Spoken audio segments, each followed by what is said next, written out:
Do it. Everybody. Oh, I like that, Missy. Say it again. Do it. Oh yeah. I'm like, get it. Hey, Monty, get it. Hey, that's fine. You need to get a voice clip of that. Clip that out and send that to me. Thank you. Thank you. Uh,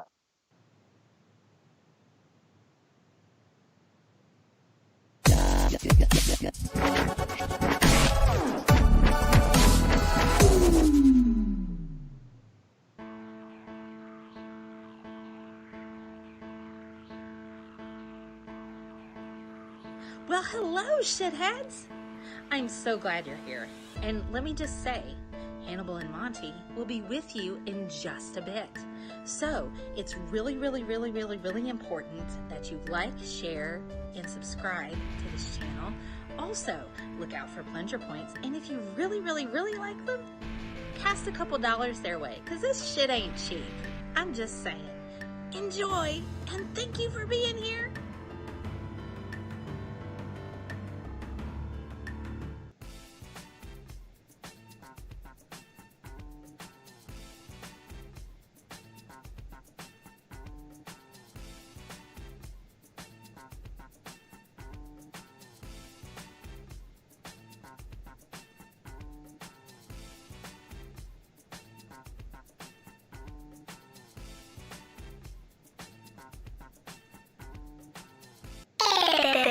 This is an MSN production.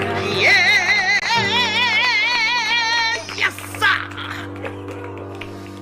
I don't want nobody fucking with me in these streets. Same shit. I don't want nobody fucking with me in these streets. I don't want nobody fucking with me in these streets. Come, ain't nobody got time for that. Ain't nobody got time for that. Ain't nobody got time. Ain't nobody got time. Ain't nobody got time for that. Nobody fucking with me. Nobody fucking with me. I don't want nobody. I don't want nobody. I don't want nobody fucking with me in these streets. I don't want nobody. I don't want nobody. I don't want nobody fucking with me in these streets. Nobody fucking with me. Nobody fucking with me. Nobody fucking with me. Fucking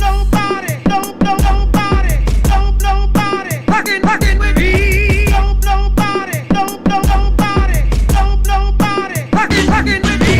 I don't want nobody. I don't want nobody. I don't want nobody fucking with me in these streets. I don't want nobody. I don't want nobody. I don't want nobody fucking with me in these streets. Nobody fucking with me. Nobody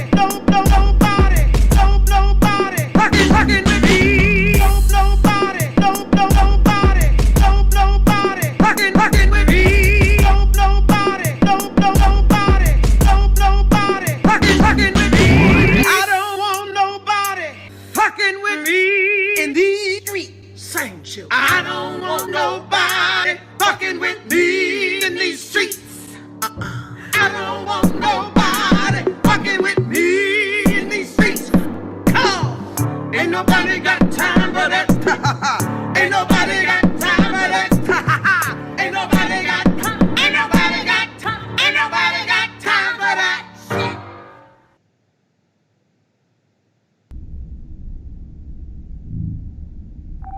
Bridge to Captain Picard. Go ahead. We've just received word from the fleet. They've engaged the Borg. Mr. Data, put Starfleet frequency 1486 on audio. Aye, sir. Understand is not a great Eminem song.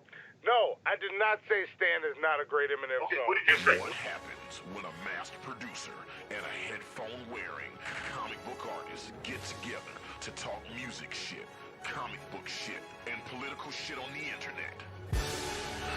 Monty. Hannibal the Beat Animal.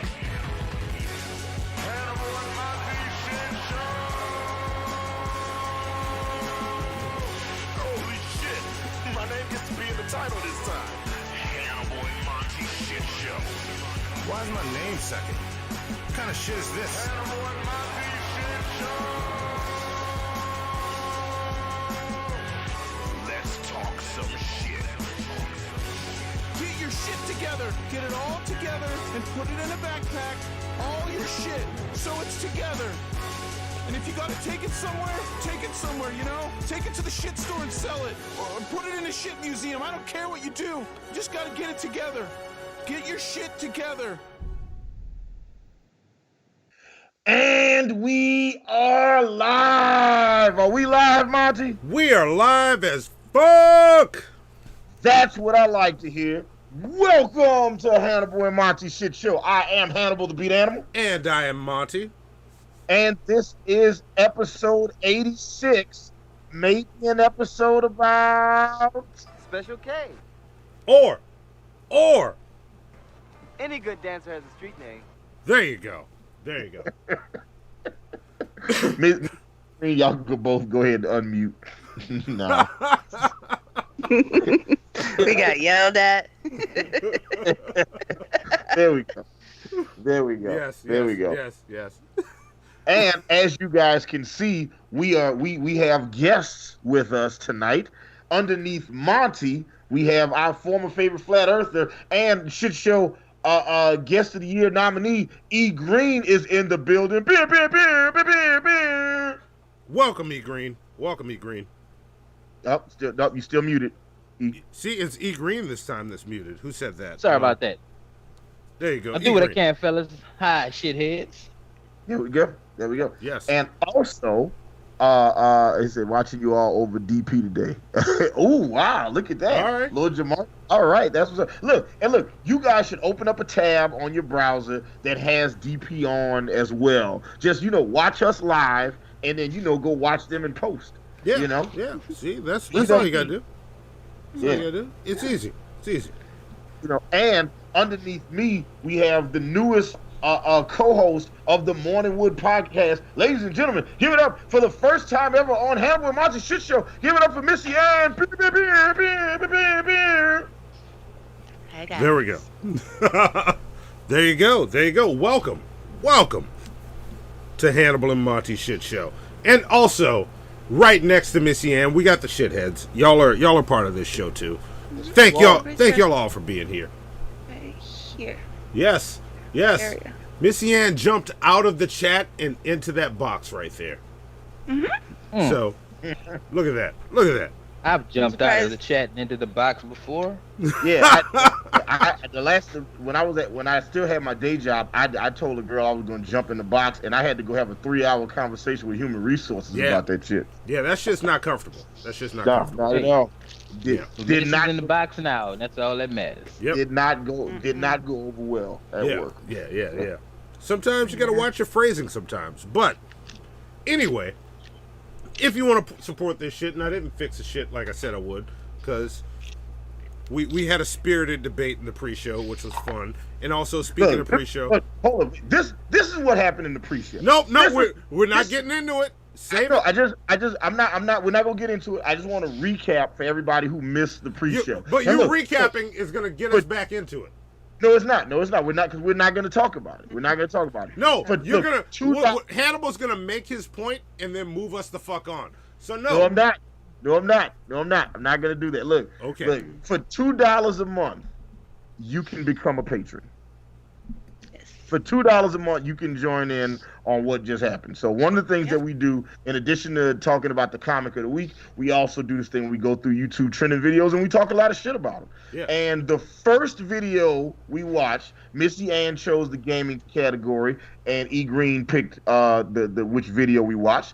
And then we clicked on it. And tread carefully. All right. And then, as we watch it, it was a gaming video of Ninja, and I basically posed a question to everybody about whether or not gaming should be considered a sport, and that was it. Responded. And it devolved into total anarchy after that. Yep. Complete utter chaos. Yep. We'll leave it there. All right. Yes. But yeah. If you want to be part of that discussion, two of us were right and two of us were wrong, and I agree with that. Yeah, I believe, wholeheartedly that, if you just accept the fact that you're wrong. Yeah. Just don't say where your stance is. I get it. No, I'm just saying. Me and Monty were right, and you and Missy were wrong. I wasn't gonna do it. I wasn't gonna do it. That's not true. That's not true. And that's the end of it. You know what I'm saying? It's cute that you think that. I think it's cute that you think that. Hey, and I think you cute, Missy. And I think you cute. Don't start now. Don't start now. We can do this. I have all day. Hey, and that being said, because I don't want to get into it, because this is gonna be the new trigger warning for me and Monty. You know what I'm saying? Well, we get into whether or not gaming is a sport, which it's not.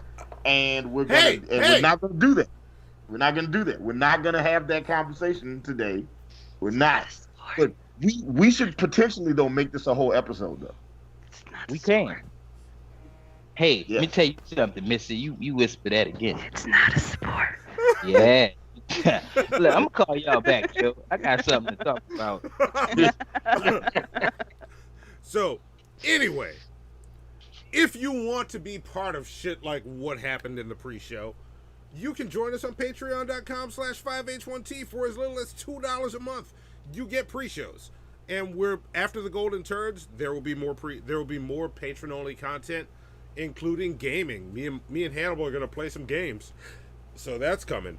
And if you want to support the stream, shitshow.live, 5H1T-show.live, I should say. Follow us on Twitch. Twitch.tv/5H1T show. Facebook is facebook.com/Hannibal and Monty. Instagram as well as Twitter is 5H1T show. Snapchat is show_5H1T. Discord link is in the description, where I draw a villain a day for 365 days. Today I hit 103, I think. I don't remember the number. But also, check out the Amazon wishlist link, or send us crazy shit or whatever you want to P.O. Box 13013, New Orleans, Louisiana 70185. And that's all of that shit. See, I got through it all. Quick question. What's that? Monty, I'm sorry, Hannibal. Yeah. Did you know that gaming was considered a sport? Chess? Ooh, this motherfucker here he's trying me. I will mute your mic, goddammit. Okay. All right. You know that chess was considered a sport. I'm just asking. It's not a sport. It's not a sport. So. Hey, okay. Save it. Look. When the episode comes up, you will be a guest, E Green. MissyAnn, I don't know about you, but you for sure, E Green, will be a guest. This motherfucker. This is the fastest I've ever seen Monty reject a white woman in my life. Look at that. Damn! Talk about progress, Monty. Look at you. Hey, the first white woman in history that Monty has rejected. I should get some sort of award for that. Do I get plunger points? Damn. Oh, shit. Like, you could take some of mine. You know what I'm saying? Give some of mine. You know? Because damn, awesome. Yes. So there we go. Anyway. Man. Let's keep this shit moving. Let's get right into the very, very first segment of the show. Our newest segment, which I kind of want to vote for moving it into the show and, outside of the before the show segment, because this is a good segment. Yeah. Yeah. I was actually thinking about, I wanted to have that conversation with you. Yeah. So you saying it kind of just, reiterate what I was already saying. Yeah, we'll talk about that, and we'll put another segment in the test spot at the beginning. So this segment works. So let's do it right now. Have you heard this shit?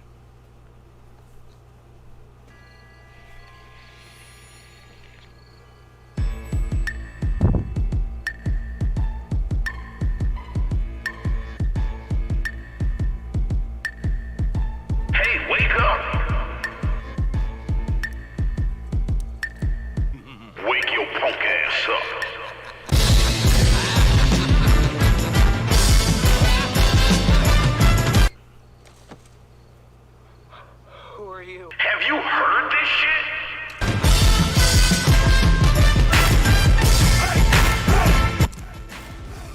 Okay, all right.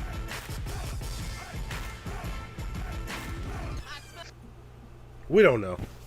He never get into what he smells. So, on this edition of Have You Heard This Shit, we are going to be talking about an album from.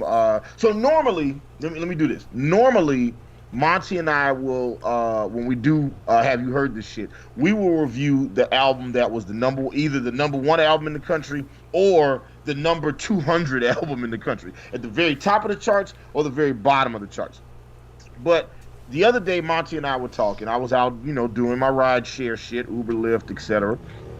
And Monty said to me that Everything's for Sale, the album by Boogie, is the best album he heard in 2019. Truth. And Monty's been pushing me to listen to this album for quite a while, and I've never listened to it. And just because I just haven't gotten around to it.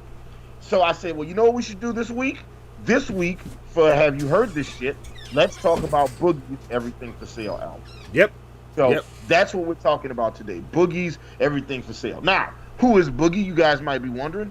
Well, Anthony Dixon, better known by his stage name Boogie, who's born August 30th, 1989. Oh, he's a Virgo. Okay. Well, Anthony Dixon, born August 30th, 1989, better known by his stage name Boogie, is an American rapper from Compton, California. He is known for bringing real-life experiences into his music. His debut mixtape, Thirst 48, that's funny, was released on June 24, 2014, followed by his next mixtape, The Reach. Some of you guys might be like, why do we care about who Boogie is? Boogie is the most recent signee to Eminem's Shady Records. Actually, so he is signed. It's Griselda right now. Griselda was next out of the gate after Boogie, but Griselda had a career before. If you guys want to know who Boogie is, Boogie got signed to Eminem's record label. Eminem heard this dude and was like, "You fired, you work for me now," and that's who Boogie is. Now, the album we're going to be talking about, Everything for Sale, is his debut studio album. It was released January 25th, 2009. It arrives a little after a year after, like he signed to Shady Records in 2017. About a year and a half afterwards, the album comes out, featuring featuring guest appearances from Black, Christian Scott, JID, and Eminem himself. And Eminem might have the verse of the year on this project. Oh, absolutely. He also produced it too. He also produced the tracks on that too. Yeah. Dre said, "Rock the boat and the dock is my pier." Fuck. Yeah. Yeah. That bar right there. Oh. Yeah. So So that being said, let's get into it. Monty, this is the album you want to talk about. What'd you think of the artwork? Oh, I hate it. I haven't seen the album. Yeah. Yet, so I don't know what it looks like. Yeah, I hate it. Yeah. That is not what I expected you to say. Yeah, I absolutely hate the art for this album. I cannot stand this album art.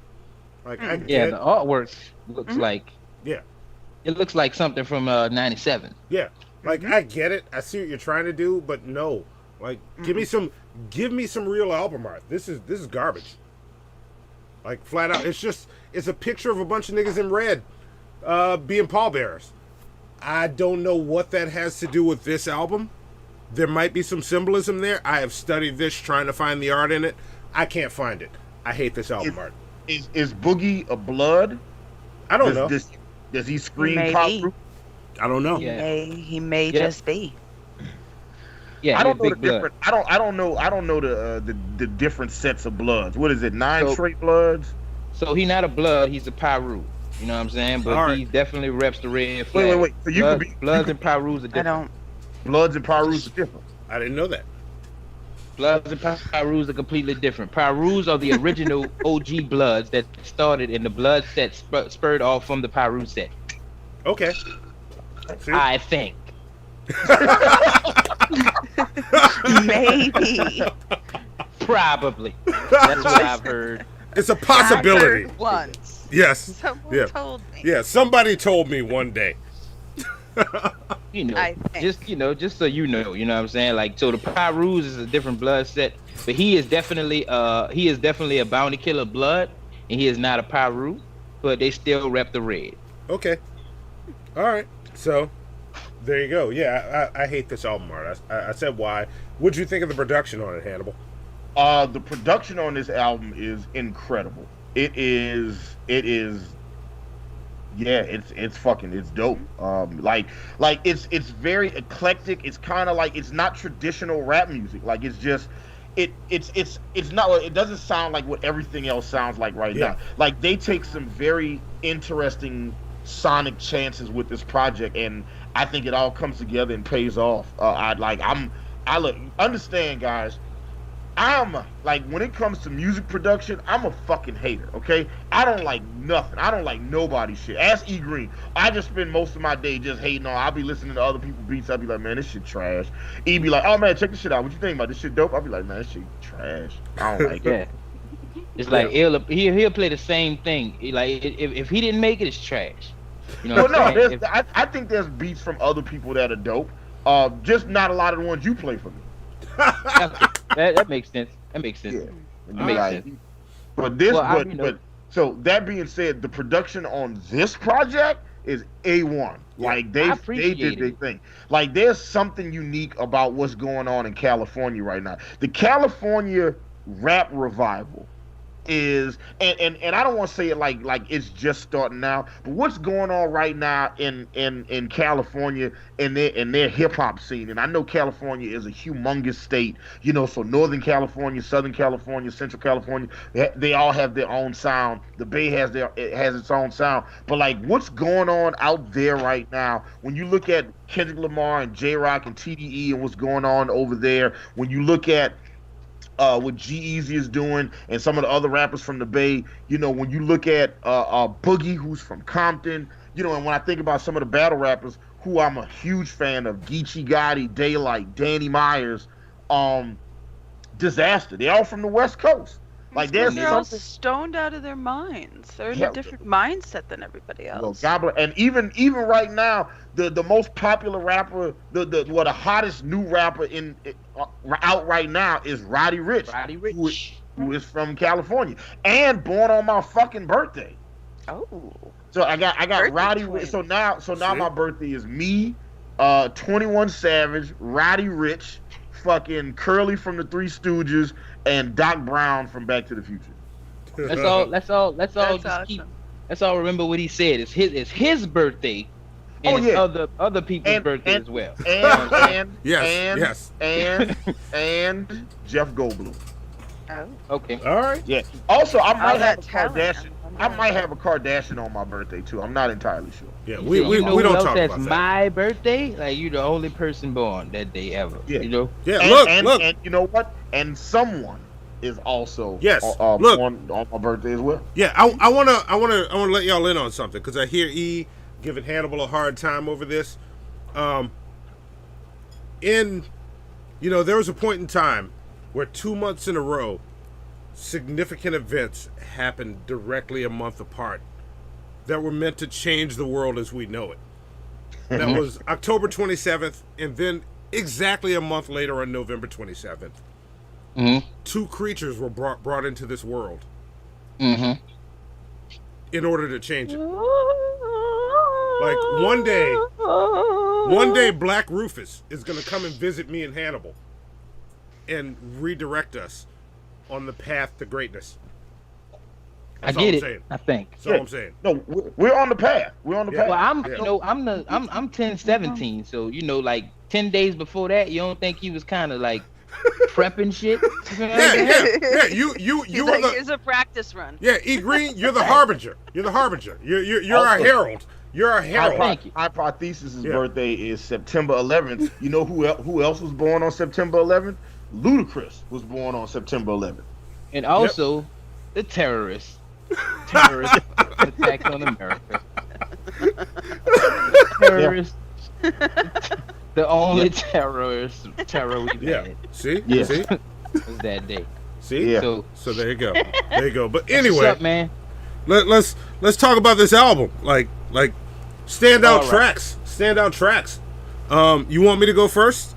Or do you want to take it? and then we'll pass it around. Well, let's do this first. MissyAnn, E Geen, who listened to the album? And if you guys listen, you can chime. I listened to the album. I actually listened to the album. I like Rainy Days. For like 2 days. All right. What are y'all standouts? Skydive. Skydive is all. Yeah.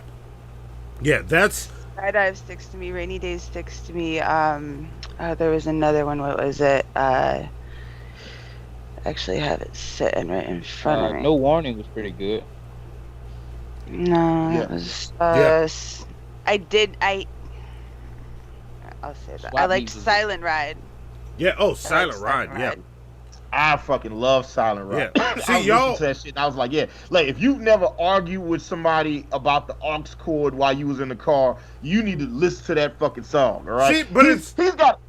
But that song is more than about the aux cord, because if you listen to it, like so, they're already dealing with so shit. many levels. And then there's so that line where he says she gonna take the aux cord and let it play a thoughts for her.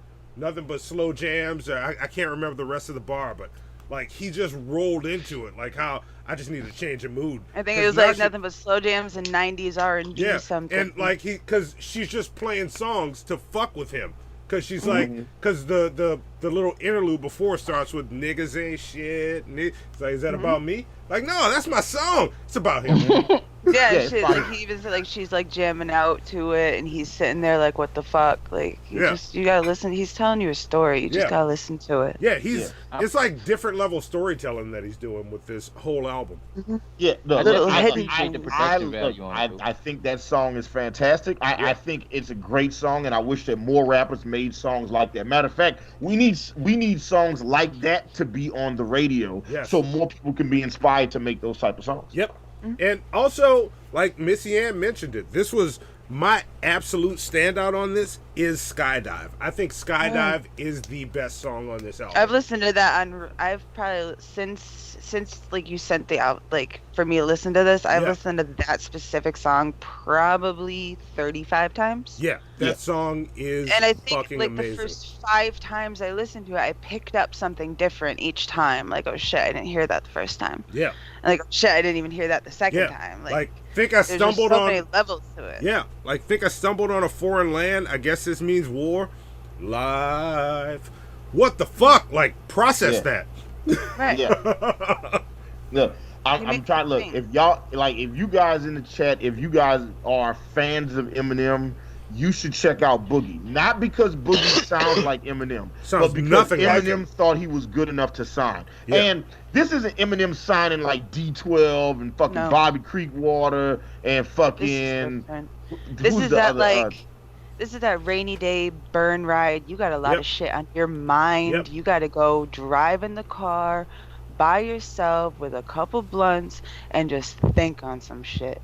And you put this album on repeat and you just go. That's what this is. This is shit to make you think. Yeah, and speaking of rainy days, once you hit rainy days, get ready for some fucking bars like Word to the Idol or Word to the Titles and Word to My Idols and Word to the Ghosts. Fuck all them niggas that kill them with kindness and wear them as coats. Yes. Look, what I know about it is like it's not a ride. It's not for me at least. It's not considered riding music. You know what I'm saying? It's something I gotta sit down and listen to. Like it's something I listen to in the house, not really the car. Yeah. You know what I'm saying? Because I wanna appreciate everything he's talking about because he doing more than just rapping. You know what I'm saying? He's storytelling. Well, I think that's where I appreciate it the most. You know what I mean? Like so if you and it just like the little like piano things in it that they add into it or like just those little extra that you don't hear in fucking hip hop right now. You don't hear this. This is something completely different that has graced us. And we need to appreciate it. I really appreciate the production value on it. Yeah, my shit with this album is when I'm home completely by myself, I like to put that in my headphones, get a glass of whiskey, and just sit on my fucking porch and stare at the neighborhood and listen. Like this album is my shit. And Hannibal said it, my favorite album of 2019. And you know what? And Kamikaze came out in 2019. I like this more. Okay. So I'm not going to go that far, but I'll say this. I do like it more. Wait, no. Kamikaze didn't come out in 2019. Yes, it did. No, it didn't. No. Did it, Zoe? No, it came out Kamikaze. 2018. Was it 2018? Yeah. I think it was 'Cause 2019. No, it was Oh 2018. no, you're right, because we just hit the year anniversary of it. You're right. Yeah. You're right. I'm wrong. Yeah. See, I But can admit when I'm wrong. You're Which right. Should tell you Stand something. is a 5-star Eminem song. Yeah, absolutely I'm right So about listen, that. I'm one right of the about that. One of the in other sports. things that I wanted to say was in addition to Stan being a 5-star Eminem song, Monty, I totally agree with you there. The other thing Monty also said, because I like to give credit where credit is due. In addition to Monty being right about Stan being a 5-star Eminem song, and gaming not being a sport, Monty also said that this was the best rap album that he heard in 2019. I absolutely agree with Monty. Like, even though I didn't hear this album in 2019, this album is the best rap album I heard in 2019. Yeah. This is the best rap album I heard that came out in 2019. Yeah, and I heard some good joints. You know, Rick Ross put out a dope project. Shit, bro, I'm gonna just go ahead and say this. Like, I'm gonna just clear the L right now. Kamikaze was not a good album, so we not gonna go there and talk about how it was good. I'm just fucking with you. I'm just fucking with y'all. I was about to be like, Monty was about to blow a little on the screen. You saw him? Monty was about to fly on the screen. Yeah. I literally watched him shit in the bag, set the bag on fire, put it on your porch, and you just walked right into the shit. I'm gonna Like step he up really there. thought he could climb through that box right there. I watched him try to go over that. We was not about to be partners no more. We don't even had a Jehovah Alliance. He had all that. Yeah. He was like, look, man. He did all that shit while on the phone with me. Like, yeah, what's up, Monty? I'm lighting a bag of shit and dropping it on your porch right now, man. Come on out here and find it. Yeah, look, that's me knocking at the door. Like, oh, somebody's knocking at my door. That's me. That's me. Try it. Yeah, you try to put that out there. You know, everybody thinks it's a good album. It's an okay album. Okay? It's all right. All right. I mean, it's good enough. Like, stop hyping it. Look, listen. All right, double platinum, whatever, man. You know what I'm saying? It's the same conversation I have with Hannibal every time we talk about the Game of Thrones. He throws so much passive aggression at me, and I just let it fly by like Neo. You know what I'm saying with the shit? Cause he'd be like, "Say, man," I'd be like, "I just can't get with it, bro. It just ain't my shit." He'd be like, "Listen, E Green." Can we not agree? Like the last time I was at your house, when I was at your house the other day, you showed me a scene in Narcos, and I was like, "All right, I gotta start watching Narcos." Hey, bro, Narcos is the shit. You showed me the scene when he blew the man head up. The dude from Narcos, when he blew the Narcos nigga head up with the thumbs and shit. Yeah. I was like, man, I'm about to watch this. As I walked into E's house and he's watching Narcos, and I see one of the characters from Game of Thrones. I was like, "Oh shit, it's Prince Oberyn." And he was like, "What? That sounded nerdy as shit." So then we started talking, and he showed me this scene in Narcos, and I was like, "That shit's amazing." And then I showed him this scene in Game of Thrones, and he was like, "God damn, all right, okay, I got it." Yeah, and I'm gonna be honest with you, man. Like, I'm gonna be real with you. I won't take up too much time, but that scene was the defining moment. But like this, all right. So this the passive aggressive shit he do. I'd be like, bro, it's just not for me. You know what I'm saying? Like, it's cool. He'd be like, E, that's cool if you don't want to watch the best show in the world. You know what I'm saying? Just because everybody else on planet Earth thinks it's a good show and you don't, that doesn't mean anything is wrong with you and your preferences. It's just that you don't like what everybody else likes. So. And I would have been like, "You're damn right, I don't." Yeah. I was good. Fuck out my face. That's what I was gonna say. That's how you deal with Hannibal. E, you go, yeah, that's cool. You might be wrong. You and everybody else might be wrong. That's all. No, Hannibal will tell you, look, listen, man, just cause you don't watch it doesn't mean that, you know, he be like, you just wrong. Yeah. That's it. That's an argument from authority, Hannibal. I'd be like, I love my wrong ass. Cause yeah. Like, I'm gonna be over here still not watching it. There's nothing wrong with being wrong, okay? Like, fucking, look how many people love the Fast and the Furious films. They keep making them. You know what I'm saying? It is what it is. Sometimes people just like crap. That's why crack cocaine exists. I mean, look, once you pass the second season of Walking Dead, I just feel like you just a sociopath or something. Like, what we doing now? What we about to do? Kill some zombies? We gonna get supplies? We about to get some supplies, and we gonna make sure that we don't get killed while we getting the supplies. Oh, we coming back? Everybody ain't with us? Who we lost? We lost somebody? Oh man, go to sleep. Wake up. What we doing today? Get supplies? And as a fan of Walking Dead, I do hate the monologuing that they do in between episodes. They be like when they're like trying to when they're like a horde of zombies is passing and they're like locked in a warehouse or some shit, and then they're just talking to each other about life problems and shit. Like, man, when I get out of this, I'm gonna be a farmer. I'm gonna plant the biggest crops. It's just like, I don't care. Just kill the zombies, or don't show this scene. I just don't. The thing about this is what I don't understand. Like, so Walking Dead fans, like I'll be honest sometimes. Why this? All right, first off, Rick is going to get everybody killed in the group because he's not strong enough. I said that in season 1. I'm standing by it. All right. Secondly, why do every woman who watched The Walking Dead still hate Lori? Like, she been dead for like 10 years. Because she was a bitch. I'm that bitch. I'm glad she did. Sometimes I just go back to the episode where she died and just keep that shit on repeat, bro. This the main question I got. Just one question I got, and then we can move on, bro. So you remember when Shane died, right? Yeah. Here we go. You remember when you killed Shane? Yeah. Shane was standing there, bro. He was just chilling. Then he was like, "Hey, man, I'm gonna shoot you or whatever." He shot him. He hit the ground. 4 minutes later, bruh, Shane got up off the ground. His overalls was dirty and tattered and fucked up and zombie-like. How did you get dirty that fast, Shane? Nigga just shot you, bruh. You just hit the ground.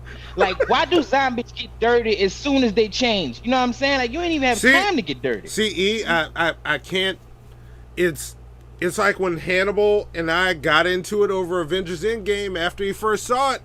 I'm like, you gotta let some shit go. No, bruh. Nope. Because this is the thing, too. You gotta suspend disbelief.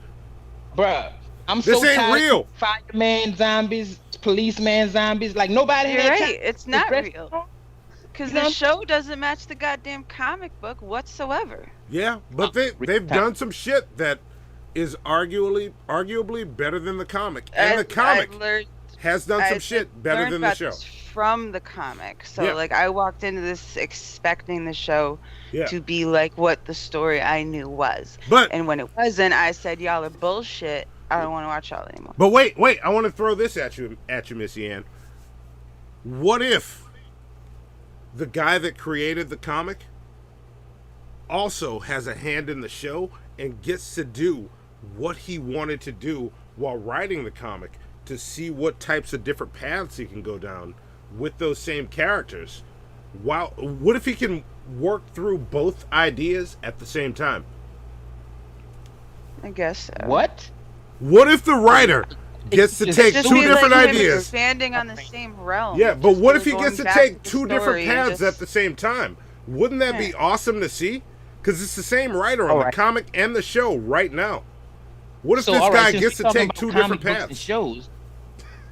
How do you feel about the one that did the entire thing? You're saying he's the one right now. Yeah, no, this is the guy that created The Walking Dead. Robert Kirkman is still involved in the show. Okay. And Robert Kirkman still writes the comic. Is that similar to how the Watchmen comics in the show? Oh, goes? not at all. Not at all. I just wanted to rub feathers. I know it's super geeky. I don't want to get into it. Not at all. I just but Robert Kirkman is actually involved in the comic and the comic adaptation. Robert Kirkman is there when this is going on. Like, those directions. I wasn't aware of that fact. Yeah. The creator of The Walking Dead. He and Charlie Allred, I think, or no, Charlie Allred's the writer artist right now. I can't remember the other guy. I'm sorry. I feel disrespectful to the artist. But he and another guy came up with The Walking Dead, and Robert Kirkman is still involved in the show while being involved in the comic. Like, he gets to take two completely different paths and see what these people do. That's why different people die and different shit happens. He's like, I'm going to stop and smell the roses more in the show, and different things are going to happen. And, spoiler alert, it's been long enough. I stole $3,000. We'll get to that in a second. Glenn still has the most gruesome death in both incarnations of Walking Dead. He does. That shit hurts to watch every time. When I saw Glenn die, I stopped watching the show. I was like, I'm done, bro. I'm done. Yeah. I'm done. Yeah. He says, you guys have killed... He said, you guys killed 100% of the Asian cast. I'm not watching it anymore. No, my favorite is when he killed redheaded guy. And the guy's like... and Abraham. Yeah, Abraham. And Negan's like... he said, suck my nuts. That scene makes me laugh every time, and it shouldn't, because it's horrible. But Negan's... how casual he is... He said, suck my nuts. Why is the leader of the bad gang always the most charismatic person ever? You know what I'm saying? He always just got a soft tone, like, the governor. Yeah. He's got a soft tone. Just be like, hey, man, we're not going to do that down here. You know, it's like, bro, somebody shoot him. Oh, but no, Negan has a soft tone, but this is a motherfucker that says shit like when you hear a voice off camera and it says, I hope you're wearing your shitting pants today. And then you see him, because you're about to shit your pants. The stupidest line you could ever write, but this motherfucker sells it. You're right. You're right about that. Like, it's dumb. I hope you brought your shitting pants today, because you're about to shit your pants. Real quick, I got to say that someone just said, Monty's the type of guy to sub to Alexis Texas, on Pornhub and comment on her videos like, keep it up. I love your work. Fan for life. You know what? That being said, Zoe, let's talk about what's up next. Hey, there we go. Up next. Zoe, make sure you give someone his plunger points, by the way, for that. Who is someone? I don't know who that is. Also, there's a guy that was commenting on all our YouTube videos. I can't remember his YouTube name, but Tech 9 episode is coming in February. I don't know who that was. I don't know who said that, but the Tech 9 episode will be coming in February. So you see how he's trying to play you someone right now, okay? Who is someone? Who is someone? He's mad because you were very clever and accurate. Okay? Who is someone? I don't know who that is. But the only reason I couldn't do what I promised in January for whoever that was in the comments is because of the golden turds. I'm sorry. And look, I'm going to give you 500 plunger points right now. I'll give him more. Whoever that person is. I'm trying to woo for people me with your plunger For me points. not giving him what I promised in January. So in February it's coming. Tech 9 episode. Anyway, what's coming up next is tomorrow. Yeah, tomorrow's the 16th, right? Yeah, tomorrow. Shit. All right. So we will be on the Drunken Peasants. So check us out. We will be tomorrow night. Monty and I will be on the Drunken Peasants podcast. Yes, and we got to start scheduling February, Zoe. Speaking of coming up next, we got to have a meeting over video games where you have no hand-eye coordination. That's right. We're gonna get balls deep into that. No, I never get balls. Don't ever say that when I'm talking about hanging out with my daughter. That's just okay. I didn't. Okay, never right. ever. Hey Zoe. Never ever. You can say it around her, but just not me hanging out with her. That never happens. Well, that never happens. Well, that was way weirder. Yes. That no, that's not happening. Not at all. We are gonna talk about scheduling for February while playing video games and me yelling at you for having no hand-eye coordination. Anyway, the episode. Be better, Zoe. Hand-eye coordination. Hand-eye coordination. If you missed the pre-show, you missed the setup for that joke. That's all I'm saying. Become a patron. January 22nd, we are inviting Justin Wang to the shit show. He is joining us here. It's going to be awesome. I can't wait to have him here and run him through all of this shit. Hopefully he joins for the pre-show. But we'll see. Oh man, pre-show with Justin Wang would be awesome. Yeah. That would be kind of badass.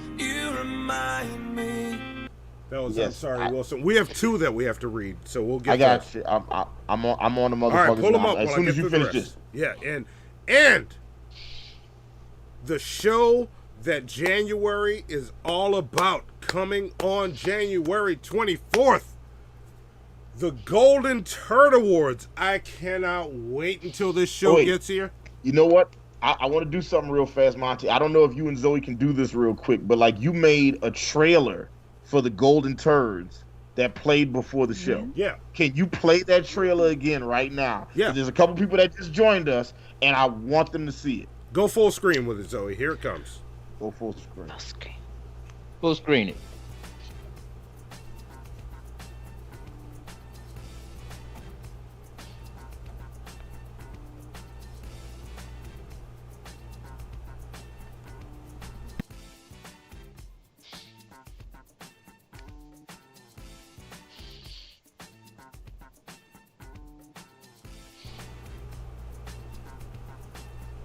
There you go. There you go.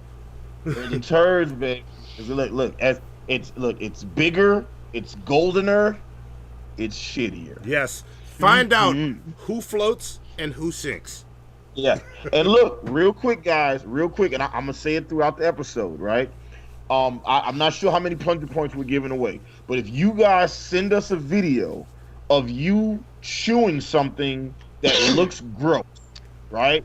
And all we need is just the act of you, just like something in your mouth and you're just chewing. That's all. That's all it is. It just needs to look like you're chewing something and it looks disgusting. If you record that video and send it to us, how many plunger points are you giving them, Monty? You know what? If I get it tomorrow, 5,000 plunger points. Oh! 5,000 plunger points. If I get it tomorrow. That's a lot of plunger points, guys. 5,000. And it doesn't even have to be something that you don't want to eat. Just make it look like you don't like it. That's true. You guys That's act true. And like look, I'm going to tell you eat this. some pudding and be like, oh my god, this is disgusting. Yeah. You know, like. Just so you know, as a sidebar, Monty, E.M. Dubois and I, we were just talking about how you just clapped 12 times because you said 12 words, as if you were a young black girl. You was like, let me tell you something. So look at that. See, Monty, Monty. But you know, whatever, bro. I'm just observing. You know what I'm saying? Look, whatever. listen, Monty's disagreeing. Like he's becoming argumentative with MissyAnn. You know, he's clapping his hands. You know, the way young black girls do. Monty's coming around. Okay, he's gonna be fucking a girl named Keisha before it's all said and done. I'm turning him, guys. I'm There you getting him to come over to the dark side. Dark side. Come on. Oh shit! Look at that. Dark times over here, Monty. Yeah. We can do this. Together we can do this. Are we done? Are we done? Also, shout out to me and MissyAnn matching right now. I didn't realize that. I got on my gray and my black. She got on her gray and her black. We missed. Yeah, y'all just I have blow over. on Y'all, black. like y'all just gray. shit on me and move past like I ain't gonna say nothing. Yeah, we just say. Look, first off, that was a compliment. I'm just trying to help. I just want to help you. You're shitting on me too, MissyAnn. That's all right. That's all right. That's all right. That's all right. Penultimate said my year's worth of plunger points getting thrown out like a one night stand. No, we got you, Penultimate. We got you, Penultimate. You're in the running for shit show of the year. Shithead of the year. Yeah, shithead of the year. I'm sorry. Yeah, so look, just like I said, shoot a video of you guys, and look, shoot the video horizontally, not vertically. Yeah. Okay, shoot a horizontal video of you eating something that looks gross. All you got, just chewing something that looks gross. Yeah. You don't even have to have nothing in your mouth. You just got to make it look like you're chewing something gross and send us that video. The video could be 5 fucking seconds. A 5-second video will get you. That's 1,000 plunger points a second. Okay. Yeah. And look, I'm going to tell you this. When I announced this last time, a total of one of you sent me a video. Oh, two? I didn't see the second. You never sent that shit to me. Where is it? It's in... You got to text me or something and let me know. Zoe. All right, so two of you. Those motherfuckers were about to get enough plunger points to make sure they are in the running for a shit show of the year at the Golden Turds. That's all I'm saying. Who? This is a crowd. I'm not gonna say who, I don't want shitheads attacking other shitheads. They know who they are. So, I mean, put it in the chat. Look, Dumb and Dunmer just I sent a video. So, there we go. Come on, Dumb. Do I have to chew? Yes, you have to be chewing, and it's got to look disgusting. Yes. You know what I'm saying? Send us the video, and Monty has to have all the videos by the morning. Tomorrow, Monty, yes. Monty, I need them tomorrow. So it could be midnight tomorrow. Yeah, it could be midnight. After tomorrow, I am done editing for Golden Turds, and we're spending all of next week doing dry runs on the Golden Turds to get ready for the show. This is a big show. Like, I'm telling you, like, y'all need to get dressed up while you watch us on YouTube. We're coming in our best. Yeah. Back to the nines. You gotta put your pictures on Instagram and Twitter. Yes. You dressed up for the fucking Golden Turd Awards. You should give out plunger points for best fucking dressed at home. We should. MissyAnn might be onto something. Yes. Look, on the day of the Golden Turds, show us your outfit. Best dressed. It won't be an official award. We will give that award during the pre-show. Mm-hmm. But Hannibal even said he's getting his mask polished for the Golden Turds. Yes. I'm getting the mask polished. And look, I'm getting a whole fucking like I'm getting a whole fresh ass fit. All right, me like E is going to get my shit designed, so I'm looking all extra fresh and stuff. It's gonna be awesome. Yeah, I do what I can. You know what I'm saying? I already got my outfit picked y'all. up. I already got my outfit picked out. Like, you know. I'm so excited. Oh, it's gonna be awesome. So yeah, best dressed will be announced on the pre-show. And look, you know what? No, I'm not gonna go that high. I'm gonna stick to the fives. 5,000 for best dressed. To the fives. 5,000. 5,000 points. You giving 5,000 No. points? To the 5,000 plunger points to the best dressed shithead. Yep. God damn. Send us your Man, pictures. We're gonna tuxedo. And look, just so you know it's not rigged, we should have Emily the neighbor with us and Shabisky on the pre-show. But wait a minute. Hold on. How will we know that they're not just sending us a picture of them when they were dressed nicely? I want there to look. No, here's how we do it.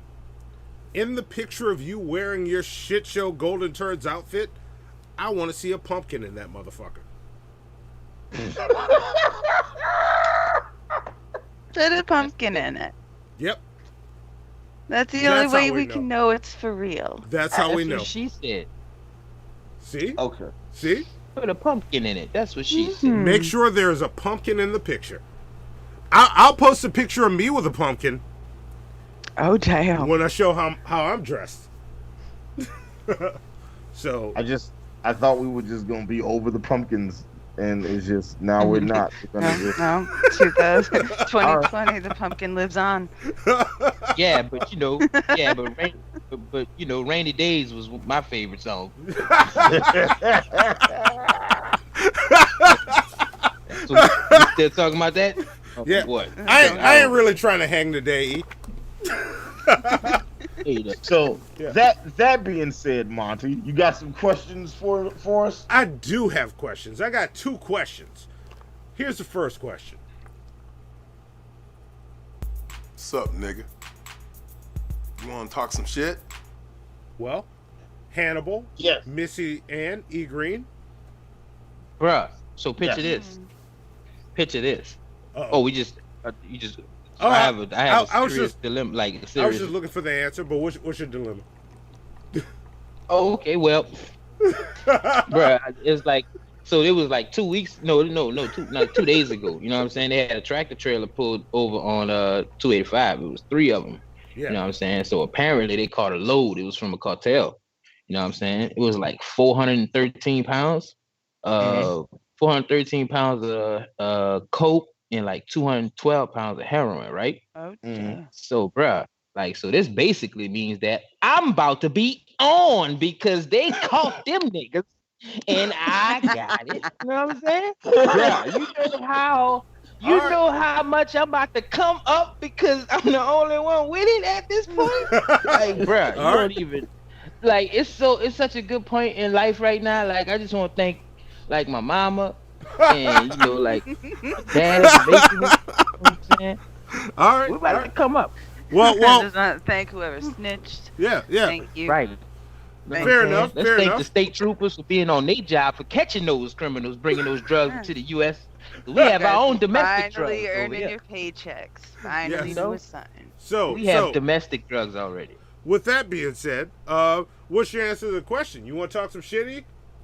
Of course. What about you, Missy Ann? You want to talk some shit? Always. Hannibal? You know good and goddamn well I want to talk some shit. All right, well, here's my second question. What's eating Hannibal? Oh, I got one for you today, goddamn.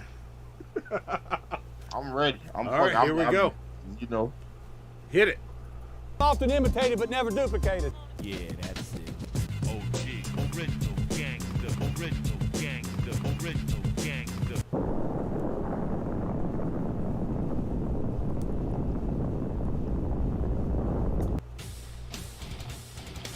Women drivers, people who talk during the movie, customers who cannot make up their mind while ordering food.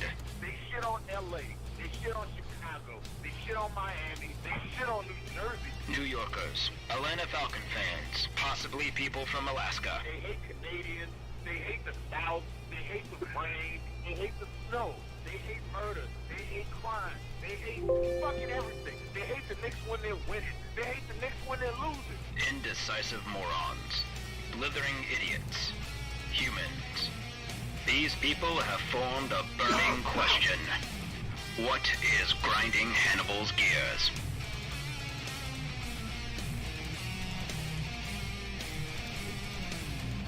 Dun, dun, dun, dun, dun, dun, dun, dun. Yes. What is eating motherfucking Hannibal? Well, to everybody in the chat, all of the ladies and gentlemen, all of the mutants and metahumans, all of the geeks and nerds and cool kids and everybody hanging out with us, you guys know that, on my downtime, I am a rideshare driver. I drive, the rideshare services that exist, Uber, Lyft, the like, etc. And my rating is very, very high because I pride myself on perfect customer service. I stole $3,000. Thank you very much, and we will read that as soon as we finish What's Eating Hannibal. I'm gonna read all of the. We got three to read. I know I got three of them to read. And I'm gonna get to all of them. So, I pride myself on having excellent customer service. But look, at the end of the day, there's some people. No matter what you do, no matter how good you are, no matter how awesome things are going, you can't please them. There's some people that just you can't help them. And they're gonna be mad at you, and it is what it is. Now, this What's Eating Hannibal isn't about people not being able to be pleased. This is when people not being able to please cost me fucking money. So, this is what the fuck happened a couple days ago. I'm driving in the morning, and I don't like driving in the morning. I'm an overnight driver, so I'll start driving, after we do the show, like 10, 11 o'clock, midnight, whatever, and I'll drive for 8, 9 hours. Once the sun comes up and the birds start chirping, the kids start going to school and shit, that's when my black ass goes home. Okay? I don't like dealing with kids. I don't like dealing with Atlanta traffic. And then look, understand, Atlanta traffic cannot be overstated. It is as bad as advertised. The average Atlanta motorist is going to spend 76 hours a year in traffic. So just imagine you got a calendar, right? And you have 3 darts, and you throw those 3 darts at the map, at a calendar, whatever days it hits, you're going to spend those fucking days in traffic. That's how bad traffic is in Atlanta. Anyway, typically morning people have shitty attitudes, and that's why I don't like driving in the morning. They didn't get enough sleep. They didn't eat enough food. You know what I'm saying? They're trying to go to a job that they hate, to deal with a boss that they can't stand, to deal with coworkers that fucking suck. All right, it's a fucking shit show, and nobody likes it. That's why morning people are just super duper irritable. They get to work late because they left late, and then they get mad at me for not getting them halfway across town in time, right? So that's why I don't like driving in the morning, right? But I've been driving in the morning because you can make a lot of money driving in the morning because Atlanta's fucking busy. So one morning, I have this whole thing that I do, right? When people get in the car, I introduce myself. I tell them about all the amenities I got in my car. And I'm going to go through my rant for you guys so you can see how it goes, right? I'll be like, how you guys doing? My name's Hannibal. I'll be your Uber driver for the next I don't know, 15 minutes. If you look around my car, you may or may not have noticed there are snacks and drinks everywhere. There's bottles of water, fruit snacks, Rice Krispie treats, Kool-Aid jammers. No, I do not have kids. Dad is not my kid's snacks. Don't put that curse on me. I get them snacks for y'all so you can have a 5-star experience. In addition to the snacks and drinks, I also have a lint roller if you need to get any dog hair, cat hair, weave hair off your clothes, bottle of Febreze if you need to get the smell of cigarette, weed smoke, strip ass off you, portable Android iPhone charger if you need to charge your phone. I got gum and mints, lotion, antibacterial hand soap, and a 3-foot auxiliary cable. If you with a Bluetooth receiver, you want to be the DJ, listen to your own music instead of listening to mine. I give this spiel every goddamn time somebody gets in the car. Now, you get certain people in the motherfucking car and they don't want to be bothered. So I'll be like, how you doing? My name's Hannibal. I'll be your driver. And they'd be like, okay, that's fine. And I'm like, as soon as they say that, I know they don't want to fucking be bothered, right? This is what happens. The other day, I have this bitch that gets in my car dressed like, and she looks like Daenerys Targaryen. She looks like the mother of dragons from fucking Game of Thrones, okay? The bitch hair is silver like a penny. I mean, like a fucking dime, all right? Fucking, she gets in my car, and I'm like, all right, you got everything you need for you pull off? She's like, yeah, I'm good. I'm like, hi, my name's Hannibal. I'll be your Uber driver. And she's like, uh-huh.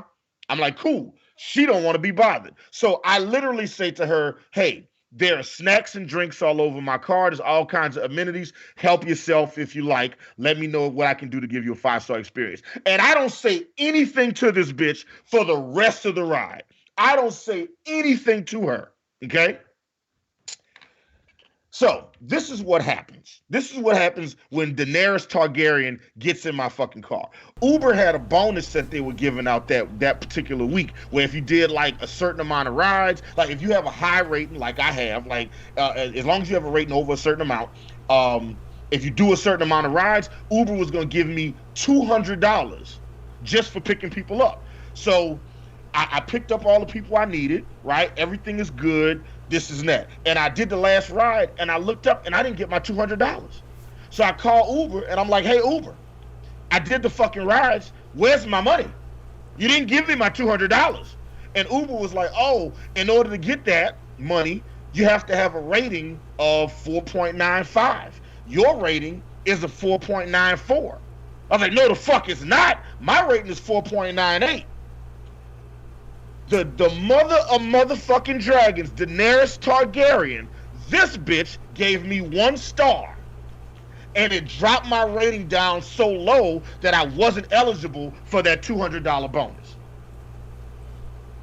And when she did it, this is the feedback I got. She gave me a negative comment for conversation and service quality. It said a rider suggested that a level of conversation in the car could have been better, and we wanted you to know in case it helps you understand your ratings. Not every rider wants you to talk during their ride. The next comment says when riders give feedback about service quality, they're letting you know that the service they received wasn't what they expected. She's just a cunt. That's all that boils down to. Just so you know, this bitch gave me 1 star and cost me $200. When she got in the car, I was like, hey, there's snacks and drinks everywhere. There's amenities all over. Let me know what I can do to give you 5 stars. I said nothing else to this bitch. And then she gave me 1 star and it cost me $200. So Daenerys Targaryen, you raggedy cunt, fucking just dirty, just evil, just the blackness is spreading motherfucker. I'm glad that they killed your motherfucking character. Okay? You are a shit human being. And you are a shit human being, and I hope you fucking get in a car accident on your way home. I hope you get safely ejected from your vehicle, but I hope whatever car you in gets fucking totaled with you in it. And that's what's eating Hannibal. Fuck that bitch. All right. Well, there we go. Fair enough. Fuck that. Ooh, I'm just fuck that the fucking bitch. Quick question, bro. Quick question, Hannibal. During that whole scenario, because this all could have been avoided, did you have Cracker Jacks or Fiddle Faddle? Oh, good question, E. Good question. Which one? Which one did you have, Hannibal? Because if you have generic snacks, like if you don't have Doritos but you got nacho chips, you know what I'm saying? Like then it kind of stuns your stuns your generosity. You know what I'm saying? I understand. Look, all my snacks in my car are name brand. I got Welch's fruit snacks, and I got Rice Krispie treats, and I got the full size Rice Krispie treats. Okay, like white people give to their kids during Halloween. Okay? All right. I got the snacks. Oh shit! Oh yeah. Shit! All right. Boy, you wildin'. You got the king size? Yeah, I got the full size Rice Krispie treats and fucking Welch's fruit snacks. Not Great Value, not fucking Black Forest, not Hasbro, but Welch's, goddammit. All right. All right. Oh man, you all the way on. Too. On, boy. Fuck this bitch. Fuck this. Like, and I know in her mind she was. And look, I didn't say nothing to her. She got in the car and was like, I was like, "Hey, how you doing? My name's Will." She was like, "All right, okay, cool." I was like, "Bet." She don't want to be talked to. I was like, "Look, amenities all over the car. Let me know what I can do to give you 5 stars." And didn't say nothing else to this bitch. And the whole ride, all we listened to was instrumental jazz. There wasn't even no lyrics playing. Fuck this bitch. Costing me money. Man, Oh, look, if I catch this bitch in the street, I'm gonna hit her with the clothesline from hell. I'm gonna hit that bitch with wrestling moves in real life. Okay?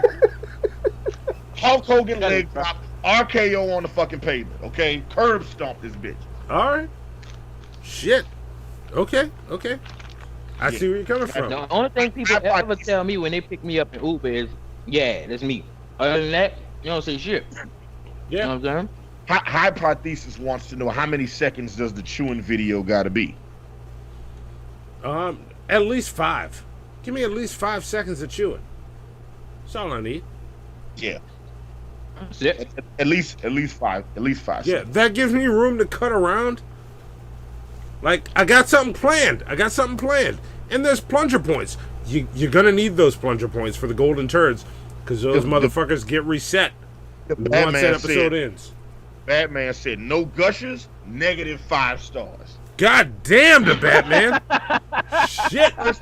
First off, I don't get gushers in my car for one simple reason. Because gushers is too sexual a snack to have in a motherfucking car, all right? You bite down to it and it comes into your mouth. That ain't what you want first thing in the morning going to school or work. Right. True. It's real.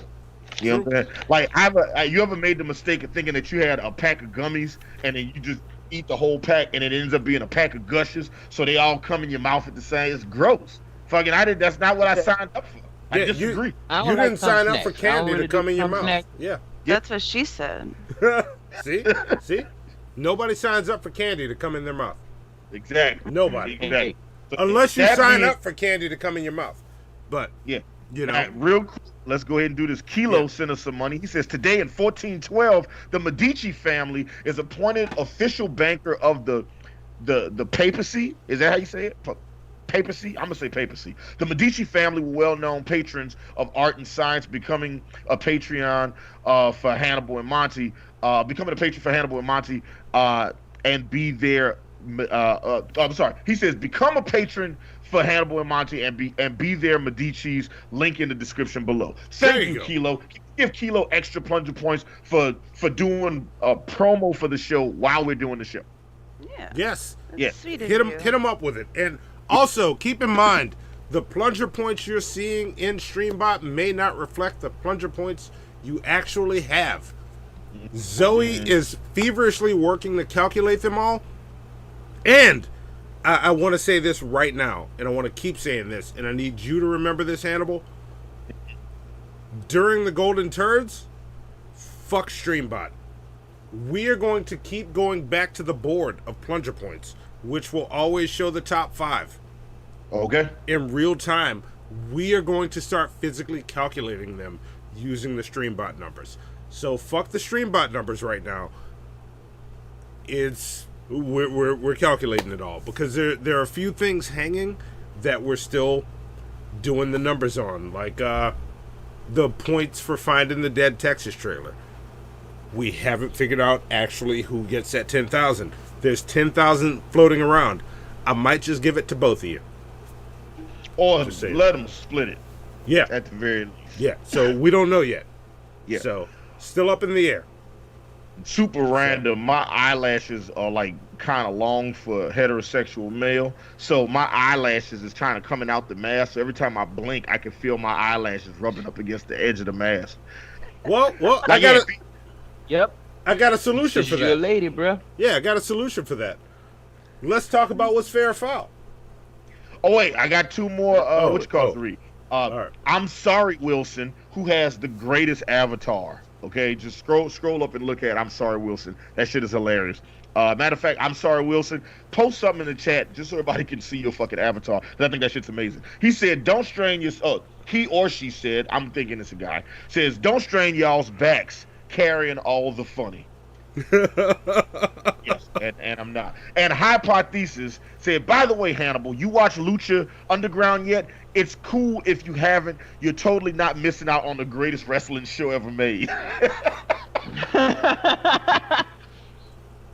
See, there you go. know, hey, look, it's on my list. Look, my New Year's resolution. I was thinking about my New Year's resolution. I said, what do I want to do this year? Like, do I want to, do I want to get shredded like The Rock? Or, do I want to try to have sex with one white woman this year or something like that? That's not what I'm going to do, by the way. Shayla's going to come beat me up for saying that. As she's supposed to. But I decided that my New Year's resolution is to watch everything on my Netflix queue. Everything I got in my Netflix watch list, I'm going to watch that shit this year. Okay. You know what I'm saying? New year, new Hannibal. Yeah, my New Year's resolution is the same as every year. I don't make one. I just strive to be better every fucking day. So look at Mr. Woke. So lame is what it is. Gotcha. Look. I'm being more awesome than I was yesterday. So, I mean, call it what you want. Every day I think it's awesome. I was 15 minutes ago. Yep. See, he knows what's up. I'm fucking killing it. You can call me lame if you want. I know I'm fucking awesome. You are lame. All right, you can say it. He's suffering from high self-esteem too.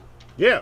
Look. You can't throw that line at somebody that suffers from the same affliction as you, Hannibal. It don't work. Right. Yes. Oh, you know what? E.M. Du Bois says, "I hope Daenerys Targaryen gets better than everybody else." Huh? You know? What's that? What'd you say? No, I say Hannibal wake up every day and he be like, "Yeah, man, I'm just great. I smell air better than everybody else." Yeah. You know what I'm saying? See? Like he just taking oxygen better than the normal human. Like he just everything about him is great. Yeah.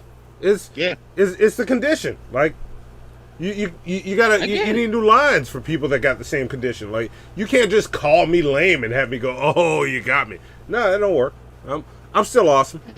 No, I mean you could be awesome and lame at the same time. You know what I'm saying? Look, like I took a shit this $3,000. I took a shit this morning that won a Nobel Prize 15 minutes ago. There you go. And that was awesome that you got that, but you got it in a lame way. I mean, you can call it what you want. It's awesome. You're wrong.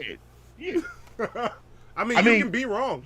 Some things can be awesome and lame. And some things can be awesome and wrong. Like, remember that too. Like, but anyway, some things can be awesome and lame, like Game of Thrones.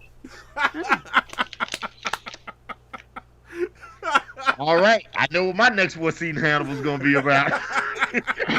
Hypothesis just sent us some money and said, "I sent a vid through Gmail man. Happy birthmas." Thank you, Hypothesis. Thank you. Hypothesis said he wants his 5,000 plunger points, and he came for the shit. Now, that being said, and E.M. Du Bois says, "I hope Daenerys Targaryen gets ate by her dragons, and they give her 1 star for giving them indigestion and the runs." Hell fucking yeah. Give E.M. Du Bois plunger points, double plunger points, 1 for the accurate Game of Thrones reference, and for having my back, Team Hannibal. Now, I hope that she always has snow in her driveway. See? There you go. See? I don't even know what happened. What's that? You missed all of that? I said, oh, no, I heard it. I just didn't understand any of it. It was too Game of... Look, that's okay. If you're not watching the best show on anyway, let's move on to the next segment. All right, let's talk about what's fair and foul.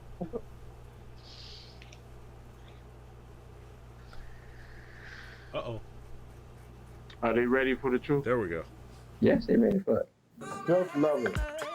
And how do they hurt us? Because they love Phil. We don't need to give any time to that mess, do we? We're talking about deliverance. See, I'm talking, so many people out there are captives. And I'm talking about homosexual lifestyle. I was delivered from something like that. I was a prostitute for over 30 years. I sold my body on the street corners. See, I can talk about that sin. Hallelujah, because see, I was wrapped up, tied up, tangled up. And I loved it when I was doing it. Hallelujah, God came and purged me. Hallelujah, God made me get it the old-fashioned way.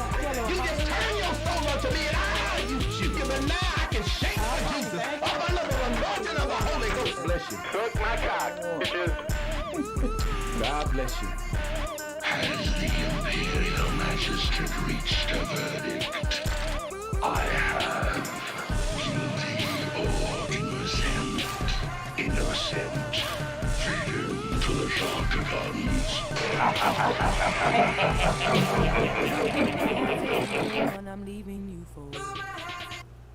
Yes, fair or motherfucking foul. First off, if this is your first time watching Hannibal and Monty Shit Show, welcome. We're happy to have you. As you can see, we are joined by Shit Show Guest of the Year nominee in E Green underneath Monty, and we are joined by the lovely MissyAnn, who is the newest co-host of the Morningwood podcast that you guys can catch every morning on YouTube.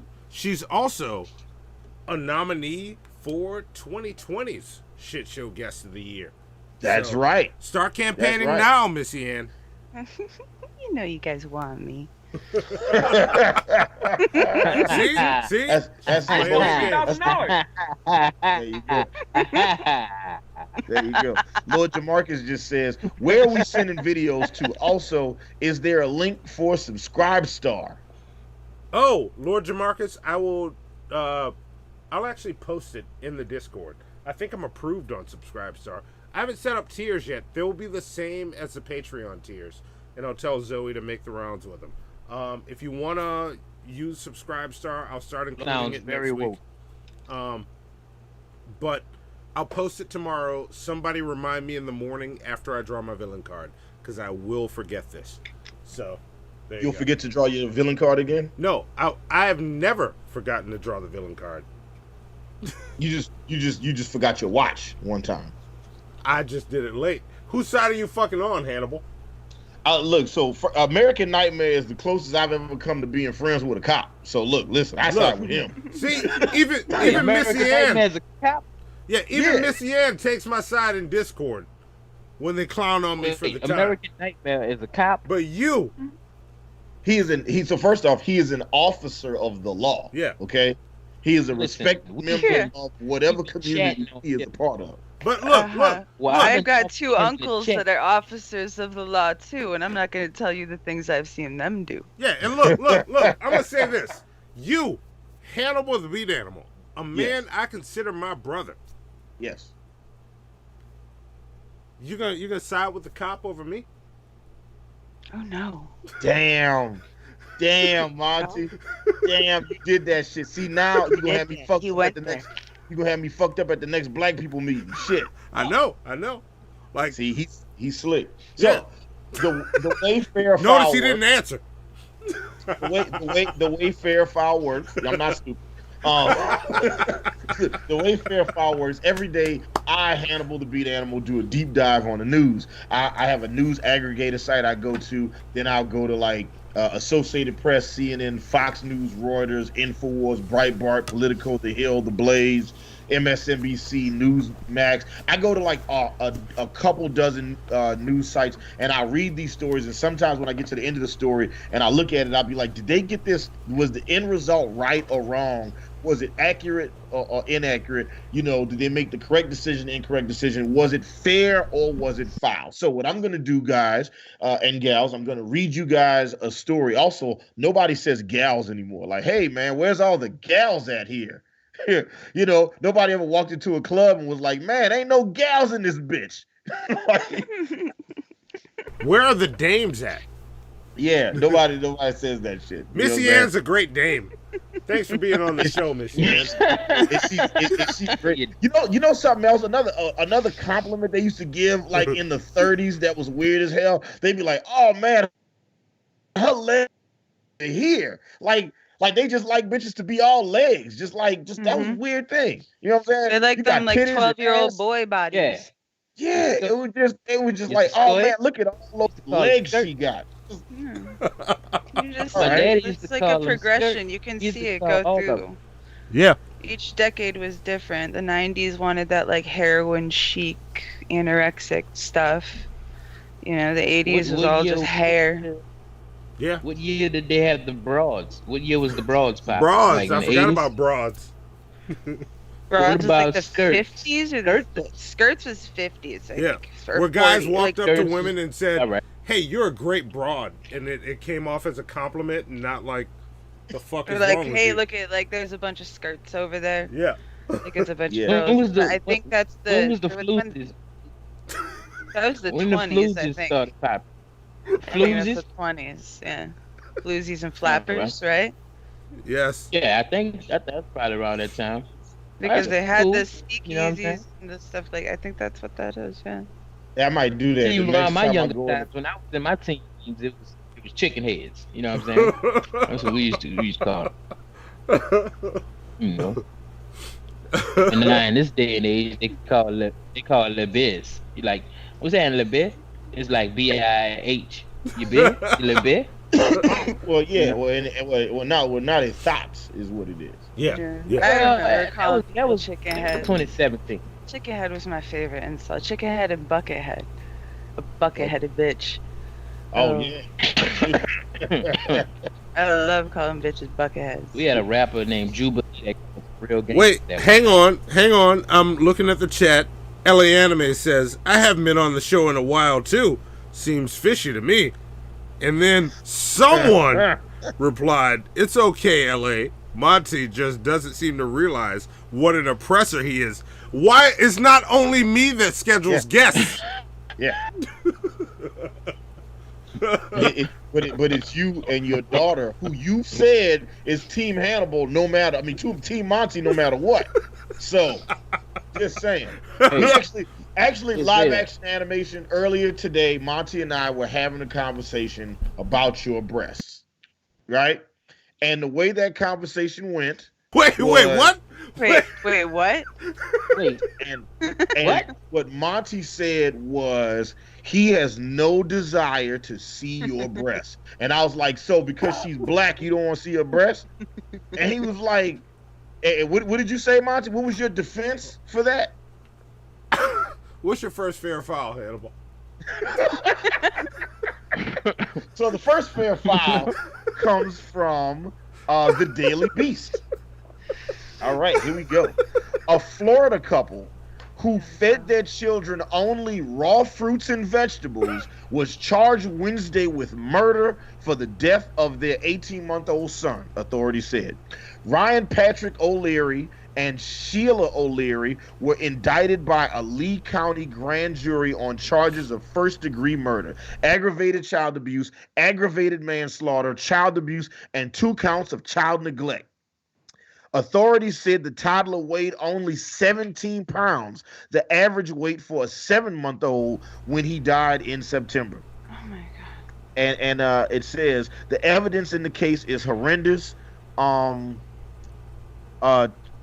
This is from the state attorney. The state attorney says the evidence in this case is horrendous.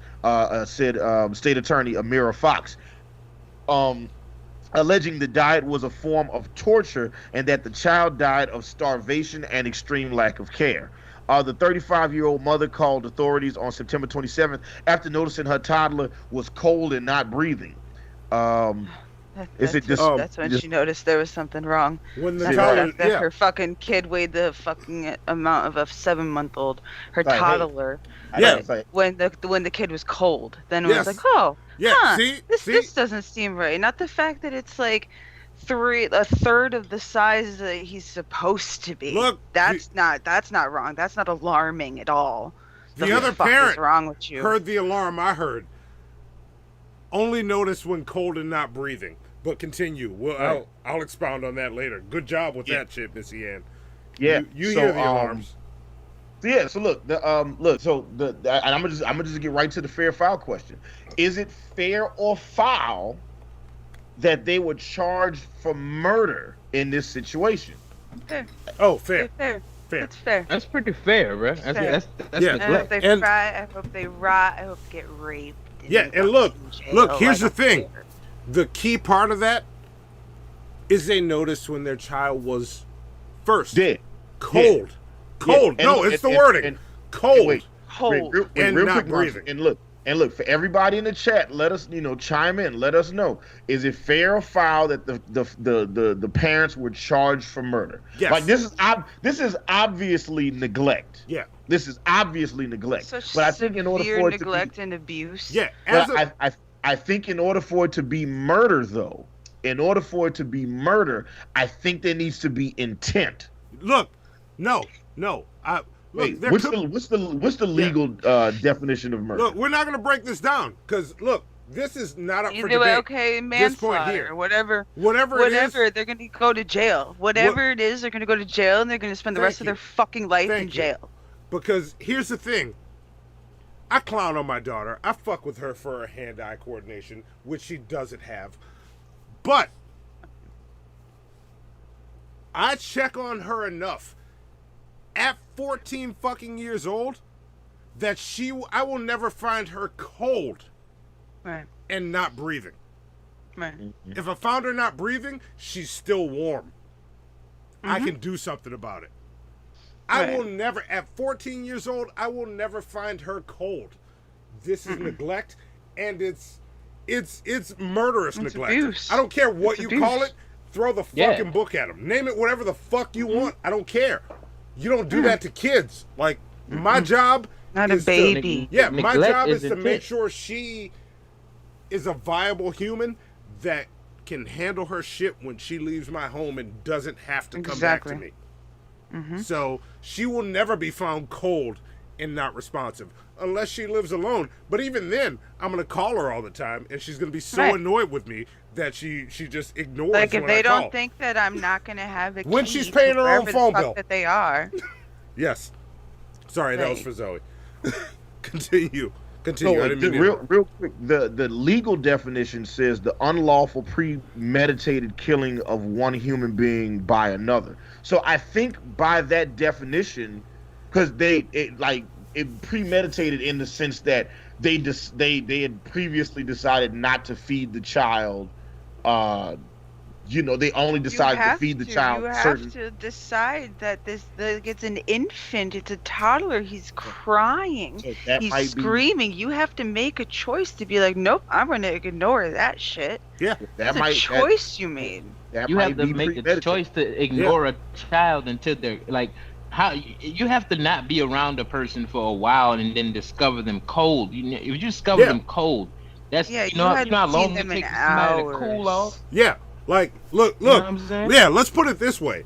Let's say, Hannibal, when you were here with me, how long would it take for me to not interact with you, for them to discover your body cold, or for me to discover your body cold? Hours. Yes. Hours.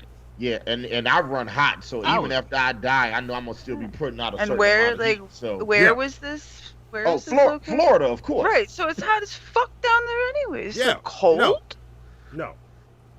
That poor baby was probably there for a day. Yeah. No, and I have no remorse for parents that let their children die.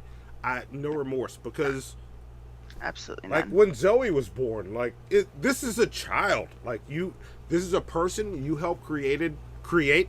They're born. Like, they just don't know a lot of stuff. They don't know anything, and it's stuff. your job to turn them into awesome human beings, which I have made. This is an awesome person in front of me with no hand-eye coordination. You got to make She's sure amazing. they stay out of jail, that She's they amazing. stay off the pole, that they're like as long as they're not in jail and they're not on the pole, I've done my job. Yes. Well, let's take it to the chat and let's see what everybody says. What, man? Let's see. Luna. She can't play the Super Mario's, but she can run a podcast. Oh I'll yeah, tell you that. Yeah, Zoe kills this shit. She is the best producer on YouTube, hands down. Show me a producer better, and I will show you that you are wrong. But she's got no hand-eye coordination. You can beat her in Tetris or Super Mario Brothers. You can't beat her at producing. I just like to point. I to can't point out, even beat her Zoe, at producing. I just like to say, Zoe, Team Hannibal. You like become Team Hannibal now, and I'll punch Monty in the face. Just saying, and you know, and not in angst, not in anger. I don't punch in anger. Okay, you know what I'm saying? That's why God invented elbows and knees. Yep. All Did right? you guys know that Luna is going to be punching Pimp Monk in the balls? No. On their trip down to What? see Landon? I do Yes, not know that. this is what is going on. Someone donated in the chat, and he paid to see Pimp get punched in his nuts. God damn. All right, Pimp. Yeah. He said he was going to live stream it too. So Yeah. you guys gotta watch out for Pimp's video. of I'll him watch getting it. We're punched in gonna the nuts. review it on Check This Shit Out now. But I was about to say I'd never agree to let someone punch me in the balls, but I just so that I could say this, and I'm going live with it, so it kind of ruins it all. But I'm saying it right here. You know what? No, I'm gonna save it for my birthday next year. Never mind. Let's move on. Check the chat, Hannibal. Okay. This is a fun fact that we can use on my birthday next year. Okay. Yeah, I just thought of a story that nobody knows about me. All right. Okay, there we go. Well, we'll save it for your birthday so that we can use that. Yeah. Let's see. Luna, who is also in the chat from the Morningwood podcast, said it is murder, fair as fuck to charge him for murder. American Nightmare says fair, but shout out to LSU for whipping Clemson's ass, and this is the first time Monty has a hate boner for a white girl, considering that she's not under him. Look at that. Look at that, MissyAnn. I don't know what it is. Monty is just. You know what? It's because of Gamergate. That's why. See, and I tried so hard. I made sure MissyAnn, and I made sure when I laid this out, MissyAnn was over there. He was under me, because I knew if I put MissyAnn here, people would have said shit. And people still are saying really? shit. Is that the reason? They lighting your ass up tonight. There is a reason. Like racism. I lay this shit out and I noticed details. Fuck y'all. I put her over there because if I put her there, I was like, oh, there's gonna be the white woman under me jokes. Oh, she God, can't be on right. this side. It's because I'm gotta white. be there. Yes. That is hilarious. Yeah. See, it's racism. It's because she's white. But see, I can't say that. Now they're gonna give me shit for defending you. First off, Monty. Just like a dog at a traffic light, I don't see color. Okay, yeah. And just so you know, MissyAnn, Hannibal's probably gonna use you to try and make me rage quit tonight. I'm not falling for it though. Nope. Not falling for it. Yep. Not falling for it. Not doing that at all. Not doing that. Someone says murder. There is a clear deliberation with this faulty child care. There you go. I agree. Hypothesis says fair. Veganism and stupidity ain't a good enough excuse. I agree with that as well. Lord Jamarcus says fair, but only because super murder isn't a real crime. Yes. Give Lord Jamarcus plunger points. That's great. Yeah. Let's see. Up the chat refreshed, and I gotta find where I was. I like that's one thing about this. I really wish I could figure out. Okay, there we go. Someone says I can see the argument for child abuse and neglect instead of murder, but I can also see me saying "fuck you" if you on that side. I agree. Yeah, yeah. Destruction Inc. says fair. I hate these fucking vegans forcing their vegan shit on their pets and kids. And there've been so many stories of people that have like dogs and cats and shit, and they try to force their dogs or cats to be vegans, and then they die because they're malnourished. So yeah, fuck those people. Right. Let's see what else. Zar Panite. Oh Lord, I screwed it all up. Zar.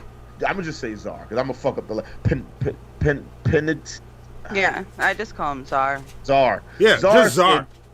Czar said yes. Neglect is intent, and yeah, that's the thing. When I looked up the legal definition of what murder is, then yeah, I think that this constitutes as murder because it's them making the conscious decision to not like it. It's like when Sheriff Joe Arpaio. Wait, was it? No, it wasn't Joe Arpaio. It was Sheriff with David Clark. Is that the black guy that was the cowboy hat? Yeah, David Clark killed a guy by neglecting him. Yeah, by not feeding him or not giving. Wait, water. let me make sure I say this loud and clear.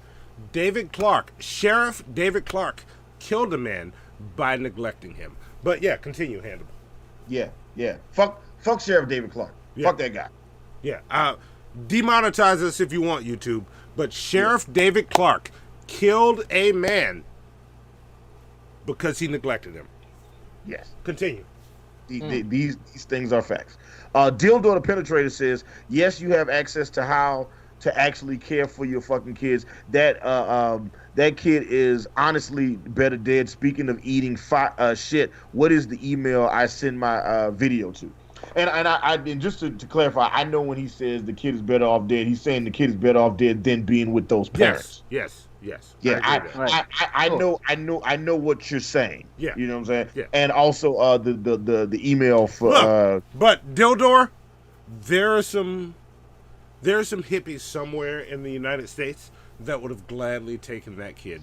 So the kid's not better off dead. And made him fat and round and happy. All they had to do was find those hippies and go, hey, I don't want this little shit. You want him? Yeah. And they're like, yes, we love him already. And they would mean it and be honest about it. They would love that kid till the day he dies. They're not joking when they're like, yes, we'll love him forever. Sounds crazy, but they will. Yeah. Timmy Tim on Fire says excluding extraneous circumstances seems fair as fuck. Tish said, don't worry, Monty, our vegan son Hannibal will be way healthier. There you go. There you go, Tish. Team Hannibal. I like that. You can always be Team Hannibal, despite the fact that you got that alien creature inside you. You know, and it's alien because it is Monty's. That's yes. A vegan. Yes. No. Actually, you know what? I'm actually super excited to meet my godson. So wait till the first morning I'm frying bacon. I'm super excited for you guys to have the baby. Oh, I am too. Me too. I am too. So you excited. Guys, and look, I don't know if y'all know, but actually, I need to add that to the Golden Turds. His first name is Shatheed, you know, Shithhead. But you know, Shatheed, I like it. Yeah, I like Shatheed. I love it. Y'all get to pick the middle name. We're gonna let y'all pick. But you know, he's gonna be awesome. Not vegan, but awesome. And we won't find him cold and unresponsive ever. No. Like, you know. And he's gonna have the cutest little fat chubby baby thighs. Yeah. Oh, I love baby thighs. He's already got headphones and dreads. Thanks, Emily the neighbor. I'll share that picture in Discord for anybody that wants to see it. Yeah. And he's gonna have the best beats when he's born. Okay, like when he comes out the womb, he's gonna have the best beats available. Speaking of those beats, Hannibal and I have a project involving him and Zoe. As far as a beat goes, I don't know if you remember this discussion. If you don't, I do not. But I'm like, if it's for Zoe, it's done. Well, you need me to murder somebody? No. It also involves X. Huh? It also involves X. Does that narrow it down? All right. Cool. Nope, it doesn't. Nope. I still don't know. But I'm gonna have to tell you the idea again. Here's the thing with Hannibal. Sometimes I call him and I give him ideas, and Hannibal's all over the place. He's like, yeah, I heard that. He didn't. No, I know. It's not that I didn't hear it. It's that I didn't retain it. There's a difference. There's a difference. Look, listen. Let me tell y'all something, okay? My brain is a hard drive, okay? And that motherfucker is full. So every time I add something new, every time I learn something new, I forget something old. So if I remember this idea that Monty just told me, I might forget my social security number, okay? I gotta priorities. Your brain is also running on RAM. Like, you have significantly more RAM than most people. But my call might be using up the tail end of the RAM. So my call, when I call you, might be the thing that it's background processing. It's like, all right, I'm already doing this, and this. Monty's on the phone. Yeah. What's up? Gotcha. Mm-hmm. Now, I can agree with that. I can concur. Hold the fuck up. Now, E Green always makes it a point to talk about how geeky I am, but said nothing about Monty's whole computer RAM reference just now. Nothing at all. Well, that's because E is in IT. You the one that said your brain was a hard drive. Yeah. To the IT You're the one that brought it up. You know what I'm saying? I'm troubleshooting. I'm checking for any errors, and all that was correct. See? Got a point. See? I know my friends, and look, when I get on the phone with you, I'm like, oh, Hannibal's doing 6 other things. He doesn't hear me. Like I have actually said on the phone, like talking to you at times, I've been like, yeah, man, bacon tuna sandwich, and then I'll sit for a while. You don't say anything, and then you will respond with something else. Yeah, like Hannibal called me at least. But it's okay. You're trying to be nice to your friends. Gonna call me back. And you're in the middle of shit. He called me at least 8 times a day. I love you, Hannibal.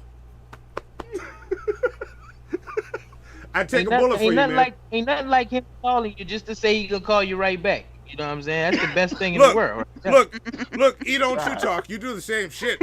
You be like, look, I'm gonna call you back in 5 minutes. I don't hear from you. I don't hear back from E till 3 days later. That's all right though. That's all right. I do that. I do that. I'm guilty of that. Yeah, y'all got shit going on. I don't need to hear from y'all right away. Like, you can say, look, I'll talk to you next time. That's all you got to say to me. That's all you got to say to me. You don't have to call me back today. I actually talk to E and Monty more than I talk to anybody. I think I talk to E and Monty more on the phone than I talk to my girlfriend. Yeah. Okay.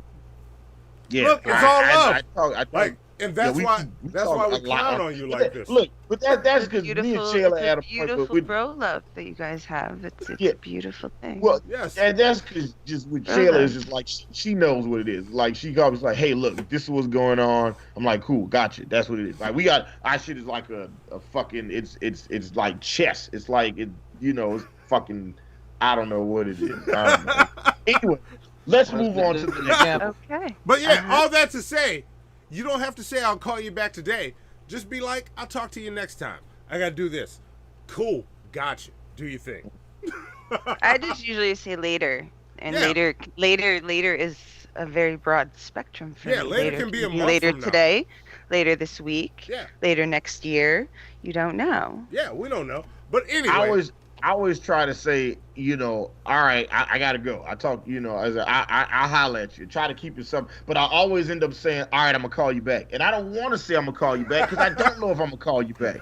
So we talk and be like, all right, okay, I gotta go. Okay, cool, that's what's up. All right, I'll holler at you. I'll call you back. Fuck, god damn it. And now I've trapped myself in this loop of fucking. Look, y'all don't understand. I got like 70 unread text messages in my phone right now. All right. So quick question: Is that it for fair file? No. That's it for that question in fair file. I still got 2 more to get through, which we gonna get through. Goddamn it! Are we gonna get through them? All right, let's see if we do. The next fair file story comes from the Associated Press, and I've been wanting to talk about this one for a while. I've been kind of holding on to this one. President Donald J. Trump's impeachment night crack that the late Michigan Representative John Dingell might be looking up from hell drew wide scorn and scant defense from his allies Thursday on the cusp of the 2020 election year and just days before Christmas. Oh, damn. Debbie Dingell, Democratic Representative Debbie Dingell says, I was already having a really hard holiday. She said to the president, your hurtful words just made my healing much harder. Trump's swipe at John Dingell, who died in February, came in swing state Michigan on Wednesday night as the House voted to impeach him on abuse and obstruction charges. On stage, Donald Trump quoted Debbie Dingell as having thanked him for A+ treatment after her husband's death, and Donald Trump said John would be so thrilled, as Donald Trump quoted Dingell's widow as saying, and she said he's looking down, and Trump quipped to his audience in Battle Creek, maybe he's looking up. I don't know. Yeah, I remember that. Yes. So what was the fair foul that he said that? Yeah, well, what's the fair foul? Let's we can just get right to it. Is it there's a bunch of people, like obviously all the Democrats, everybody on the left, but there's also a handful of people on the right, on Donald Trump's side, that feel like Donald Trump should apologize to Debbie Dingell for his comments. Yeah, that was inappropriate. Is it fair or foul that Donald Trump should have to apologize? Like, is it necessary for Donald Trump to apologize? Is it a fair foul for him to apologize? Can I take this first and pass it to y'all? Of course. Mm-hmm. Yeah. And I want to say this. I want to start out by saying I politically lean very far to the left. I don't care where you lean to be my friend or to associate with me. I will not cancel you. I don't hate you if you disagree with me. Know that. Like, you can always talk to me. You will never be canceled. You won't be blocked if you openly disagree with me. But, yes, it's fair that he should apologize, because there's a line where you should not be a piece of shit to another human being. And we seem to be forgetting that. Why don't we just be good to each other? Because I stand on the side of left or right. We're all moving toward the same thing. We all want to prosper. Some of us might want other people behind us as we prosper. Whatever the we may be. But we're all moving towards the same goal. If we just stop and talk a little bit, we can figure it out. Let's stop this divisive bullshit of ignoring simple humanity, of don't be shitty to another human being. And let's just talk, and let's just be real. Like, let's just get through this. Donald Trump fucked up there. If you're a Trump supporter and you don't agree that he fucked up, you are fucked up. Flat out. It's true. I love you. Come talk to me about it. If you think I'm wrong, come talk to me about it. We're not going to have a public debate. Come talk to me in private if you think I'm wrong. And if you think I'm wrong, you will hit me up in private. If not, sit down, shut the fuck up, and stop spewing bullshit on social media, because he is wrong. Admit the motherfucker is wrong. He's done some stuff that's actually decent. I will admit that. Not intentionally. I don't think he meant it. But it accidentally happened. We can talk about that too. But stop. Let's stop the divisiveness. Let's come together and talk about what actually is. I don't care about your sides. I know where I am. I don't give a fuck where you are. We can be cool. But let's get to a place where we're good. So yeah, fuck them. Fair. Completely inappropriate. No matter what side you're on. No matter what side you are on, saying something like that to a woman after her husband just died is completely inappropriate. Completely inappropriate. Yeah. Like, you learn not to be like that towards other people when you are a child. So somewhere in your upbringing, something didn't click right, and no one corrected you. Yep. So let's correct you now, and don't do this shit anymore. Yeah. Like, just, like, I'm sorry, that was wrong with me, and let's move the fuck on. We don't need to fucking harp on it. Just learn from it and move the fuck on. Yeah. And look, let me add one more thing. Stuff when they emotional, you know what I'm saying? Like, people say things when they in the heat of the moment, and they say things when they have a crowd behind them and support. You know, like Trump, at a rally, he said all kind of shit. Yeah. You know what I'm saying? You know, but at the end of the day, you know when you being completely disrespectful and you crossing the line. I mean, it's even it's certain respect you still give your enemy. You know what I'm saying, in war. You feel what I'm saying? Like it's just, if you don't agree with that person, that don't mean you just you become a piece of shit. You know what I'm saying? Yeah. So if you can take anything from, he needs to apologize for that. Right. If you can take anything from history, look back and look when in World War II they stopped and were able to exchange Christmas presents on both sides and just be humans for a fucking day. Oh, we don't know. We don't know how to do that anymore. If they can do that then, how come you can't manage to just shut your fucking mouth? Yeah. Like, it's not hard. Yeah, we don't know how to do that anymore. Just don't fucking say anything. Like, it's just not. It's just sad. Yeah, we're in this place where everybody is a fucking Sith. I'm going with the Star Wars movie that everybody criticizes. Only Siths speak in absolutes. Everybody is, you're either on my side or on their side. Only Siths deal in absolutes. Well, what is a Sith? Darth Vader. What? The Emperor. Is a Sith. What are you talking about? E Green is too black to have ever seen Star Wars. Yeah. You just complete. You proceed. Yeah. I don't know what the hell. I went too nerdy for E Green. But, did you? You went all the way there, bro. Yeah, I went all the way in. But that's where I go, E. That's what I do. Shit. I mean, look, E. You said a whole word I didn't know. Look, E, it's not a big deal. Some people just aren't into one of the most popular science fiction franchise of all time. So it's all good. Yeah, it's not for everybody. Okay, it's not a big deal. I'm not that into fiction. I'm just all about watching real shit. Street Report. We gotta bring back street shit, but I'm like, no, it's we have gotten to a point where we deal in these absolutes. Whose side did it come from? Well, I'm on the side that I'm on. Like, no, the fuck you're not. Because you know what? Guess what? There's nuance. You actually don't agree with everything your side agrees. Because I lean very far left. I know I don't agree with everything the left says. I don't. Sometimes I'm like, bro, you're full of shit. Nope. That's wrong. But I should be able to say that and not be against some cause. And that's where we are. If you're against one thing, you're against it all. We're dealing in absolutes like the villains. That was the statement that was being made in that line. Only Siths deal in absolutes. That means only the bad guy deals in absolutes.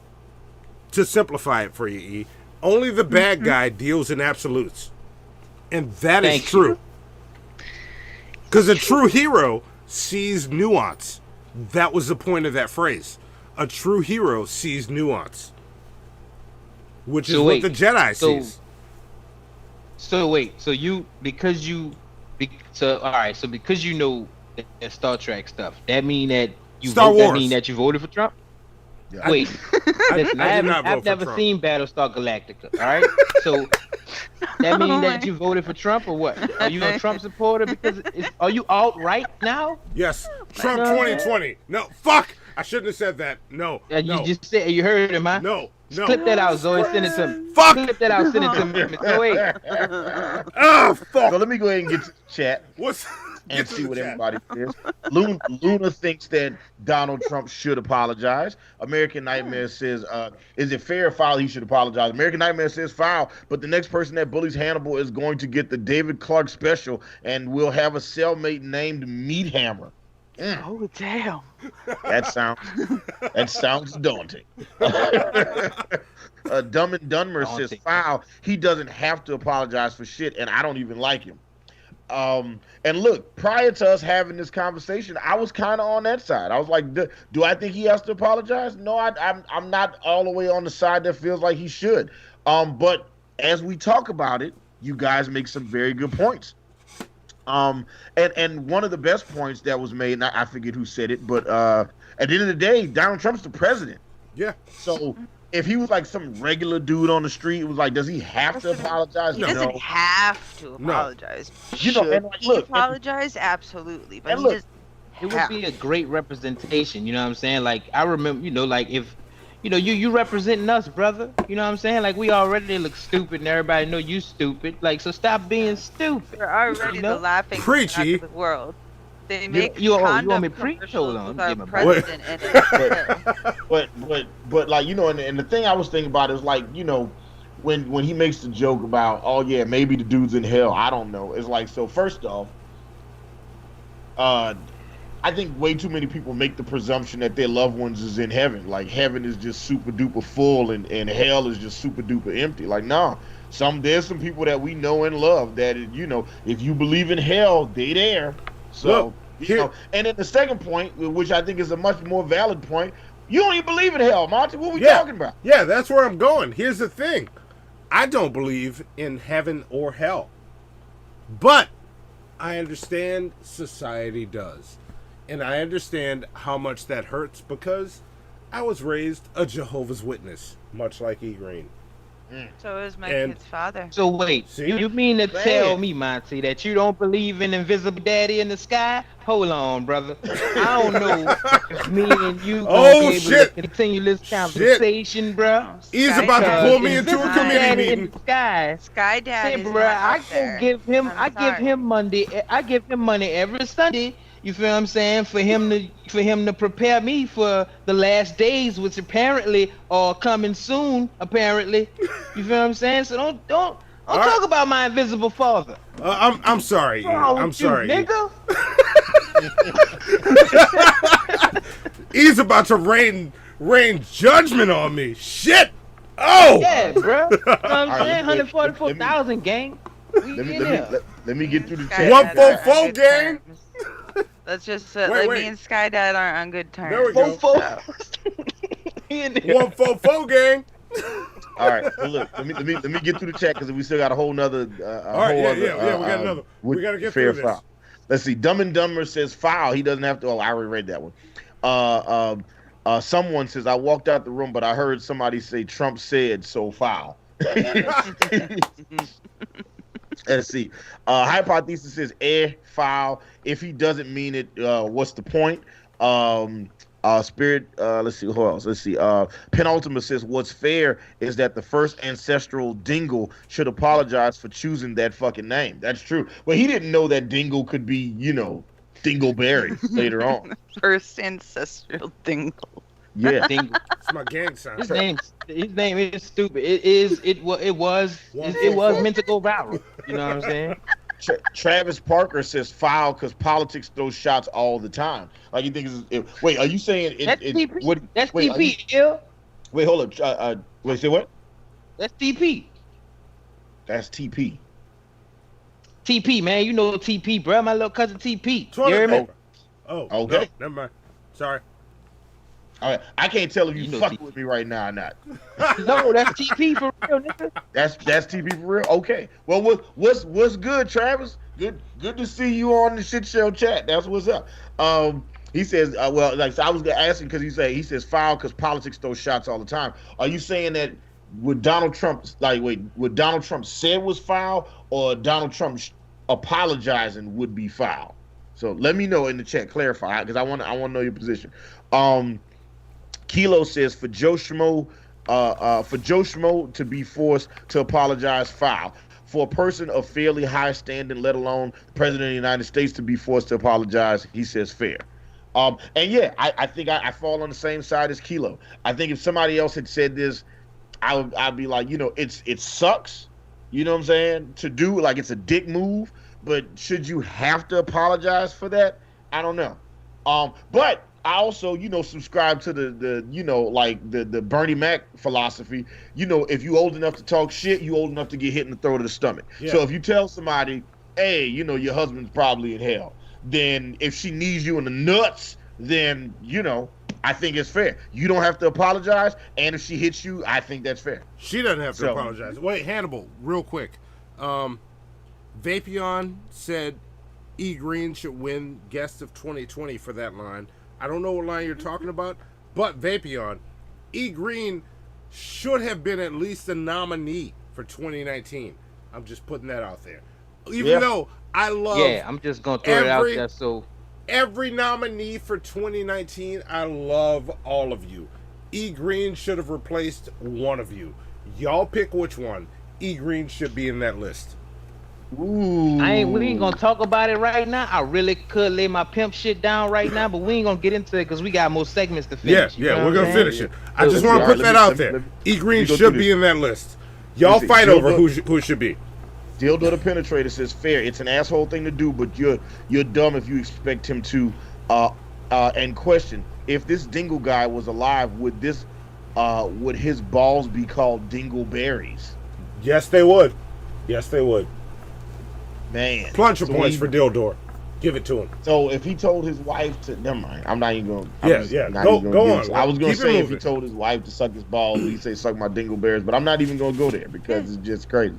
Not even going to say it. No, Ben and Billy Gate is not a thing. Stop, Dildor the Penetrator. Stop. No. Yeah, Ben and Billy Gate. Yes. No. Yes, it is a thing. No. It is a thing.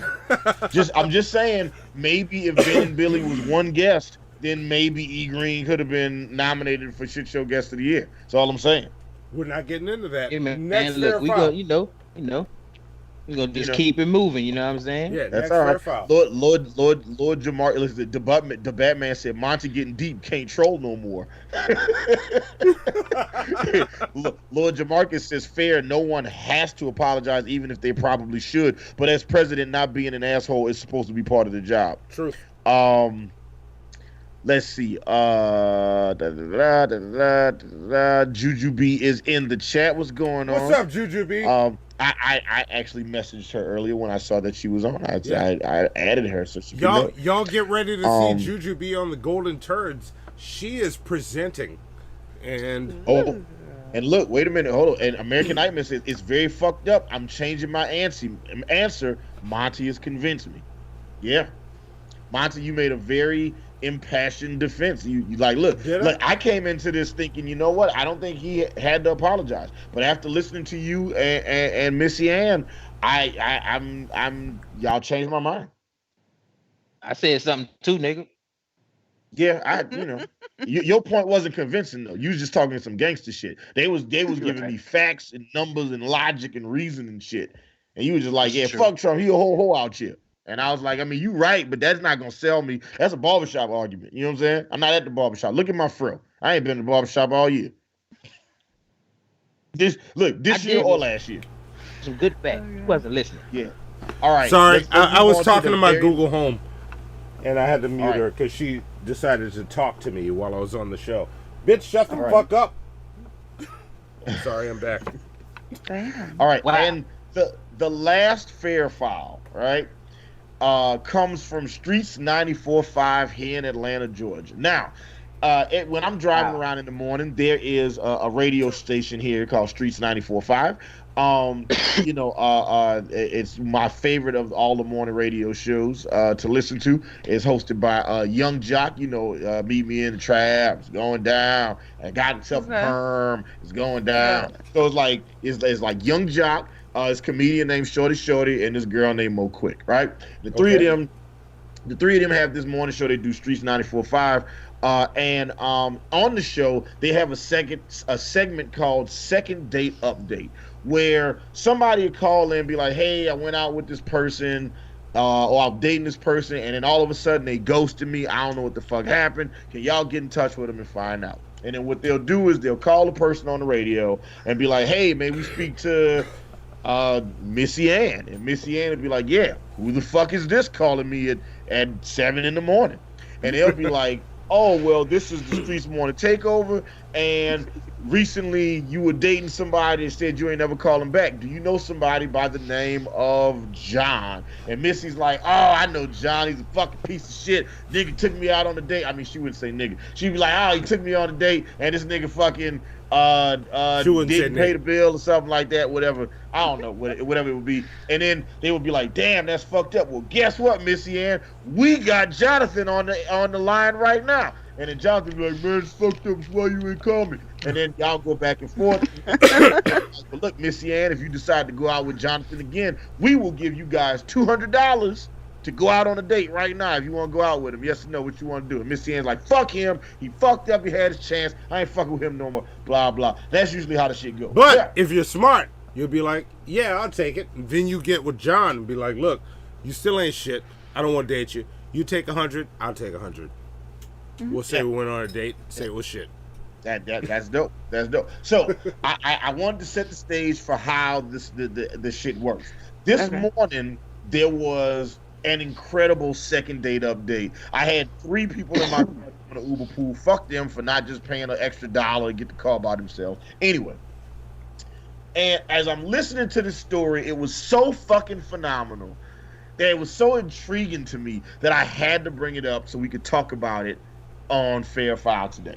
Okay. So this is the story, right? And I don't remember their names, so I'm gonna just make up some names, right? So this nigga Geronimo calls the radio station, and Geronimo is like, "Hey, I've been dating this girl for 6 months. Her name is Big Booty Keisha, and Big Booty Keisha, after 6 months, stopped answering my calls. She ain't talking to me. She blocked me on, so I can't talk to her no more. This, or that."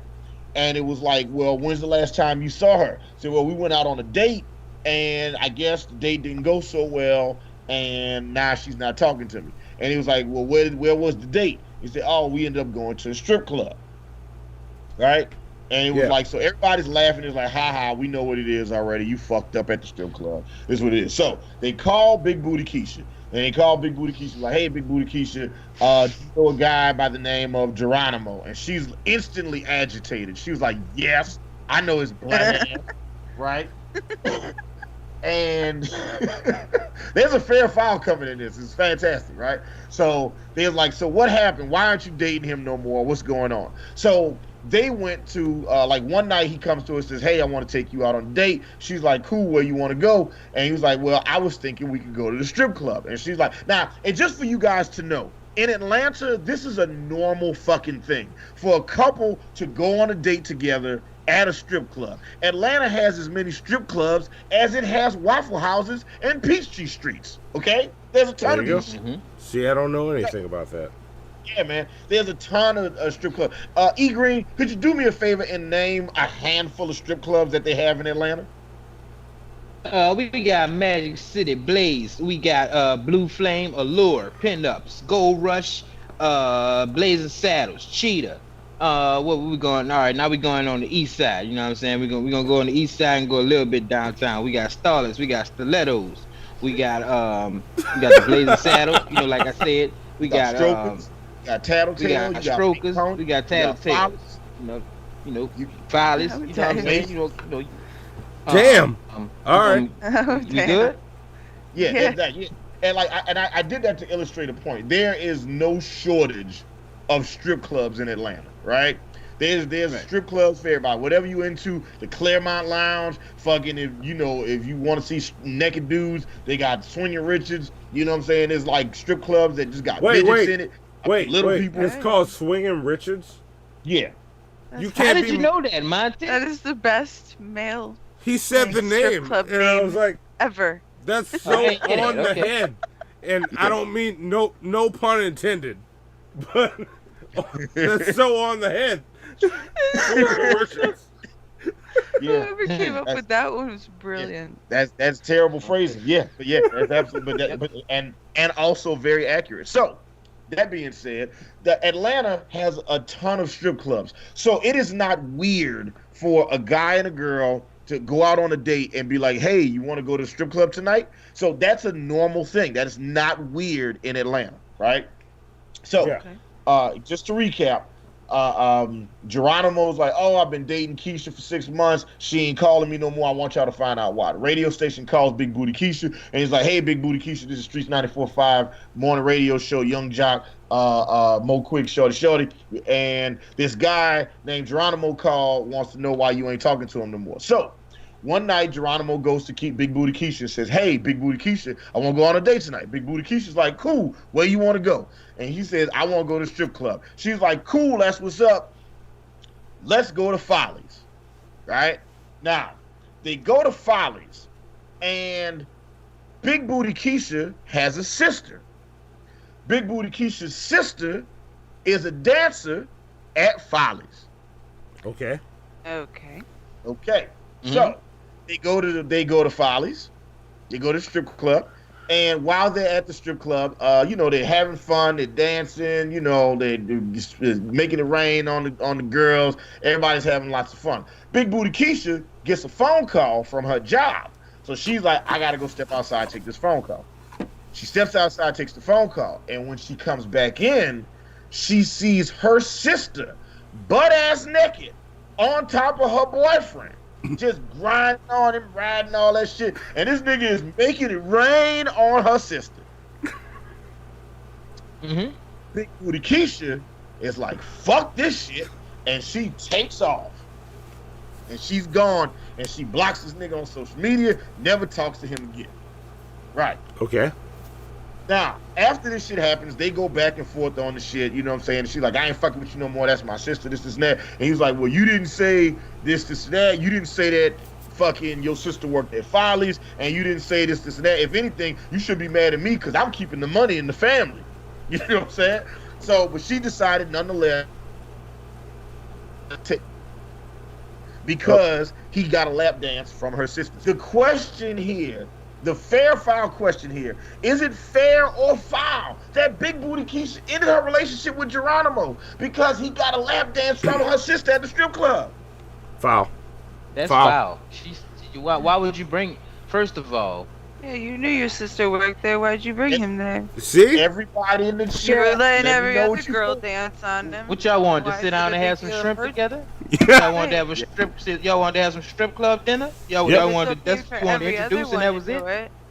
Yep. Yeah. Listen, if you bring me to the strip club and your sister a stripper, guess who pussy I'm looking at tonight?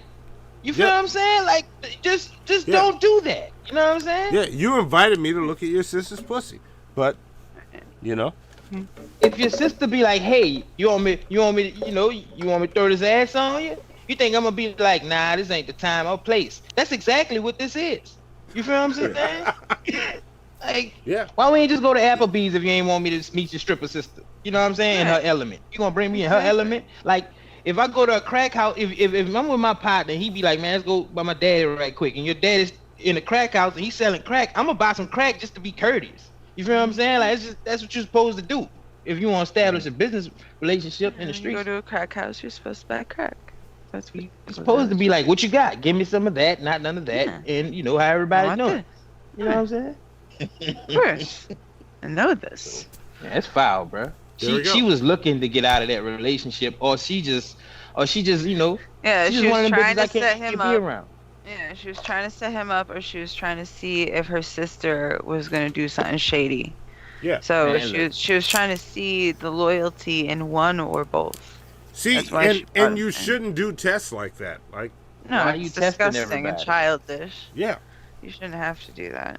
Figure it out through real shit. Have a conversation. Yeah. Yeah, and introduce me to her. I'll put her on the right track. You know what I'm saying? Look, I'm gonna be the odd man out here. I'm calling fair on this one. Really? Okay. Yeah. Why? Because that's her sister. That's why. And like this isn't about him getting a lap dance from other strippers. And like, was she stupid for bringing him to a strip club that her sister worked at, knowing that this was a potential possibility? Of course she was stupid to do that shit. But at the end of the day, that's her sister. He's supposed to know better. How did he know it? How did he know it was her sister? Did he know? No, he knew it was the sister beforehand. This wasn't like they had never met each other. Like, they knew each other. Say, bro, listen to me right quick. You my friend. You feel what I'm saying? Like we gonna have a conversation after this, but you already know that ain't right? You know what I'm saying? I think I don't think I don't have an issue with her ending a relationship over this. I don't. All right, look, listen. She was giving him a lap dance, right? Yeah. Who was dancing? Yeah, she was dancing. The All sister. right. You better shut your motherfucking ass up, big booty. You know what I'm saying? You better talk to your motherfucking sister. You hear me? Like this ain't the time and place for you to be trying to check me. You dig? As a dude, this bitch dancing on me. You want to tell me something? You and your sister better go outside and have a discussion. Yeah, I'm about because to spend money on this pussy. You ain't fucking at my strip club night. Because why are we You know what in I'm the saying? strip club to begin with? If your fucking sister works there. Yeah. No, I get it. Like she fucked up. She made like there was definitely multiple wrongs that happened here, and that's still her sister. I'm still calling. It doesn't fucking matter. So if her sister just so wait. Hang on, E. No. So we're gonna go there. Every stripper is okay except your sister. Yes, it's ridiculous. That's some bullshit rules. It is ridiculous. That's what I'm saying. It's It is okay some for bullshit. every other single one to dance on him, but not her. No. Yeah. But No. she's still dancing. Then on why him, go though. there? So, Why are you going there? This bitch works here. We're in a No, strip she club. works there. Every woman is a piece of meat in a strip club. Like whatever social shit goes out the window in a strip club. A strip club is where you go, where you can just be like, all right, all the women here that work here are meat. And I'm a carnivore. That's a strip club. Except your sister? That was deep. Get the fuck out of here. I ain't want it to be Get the fuck out of here. I hear you, and you have not convinced me otherwise. It's just like, yeah. But why? That's All her right, sister, and it's like, look, convince me, E, and MissyAnn otherwise. Look. It's okay. It's pretty easy. It's the same. I'll give you. I'll give it to you. It's real easy. Like, all right, go. This is the same argument I use for not fucking any of my friends' ex-girlfriends. It's like after you break up, it's like you could be like, yeah, she. Wait. Yeah, No, let him go. Yeah. Let him go. I want to hear this. Like I always tell people, and like me and E was having this conversation yesterday. It's way easier to get laid in Atlanta than it is to get laid in New Orleans. Okay. Right? The male to female ratio swings. She fix you something to eat out here. You know what I'm saying? Yeah. You can get some pussy before you get a meal. Trust me. Like I will get for an easy meal, like some eggs. A bitch would be like, I'll be like, I want some grits or something. She'd be like, you want some pussy instead? She'd be like, yeah, bitch. It's that easy. All right. Wait. No, I I'd want. rather cook for your ass. Fuck that idiot. No. Yeah. It's like, look, I've had situations in the past, and even I've had situations in the past where my friends, like the guys that I was cool with, you know, their exes would come to me, just be like, yeah, so, you know, I'm not with so and so no more. You know, I always liked you, this or that. You know what I'm saying? So what's up? And I'm like, shit, ain't nothing up. You used to mess with my partner. That's it. Yeah. That's it. You did, like, look, you dead to me. You know what I'm saying? That and that's just that. Like, and I always tell people the same shit. There are 7 billion people on the planet. You know, which means roughly there are 3.5 billion men, 3.5 billion women. Which means there are literally millions of bad bitches out here. Why are we fucking the same chick? Facts. That's completely understandable. Bottom line is there are 100 strippers that work at fucking Follies. Don't get a lap dance from her sister. Why you brought me here? And why is your sister around me? Yeah. And secondly, why is your sister dancing in front of me and I can't dance on your sister? She gotta dance on me.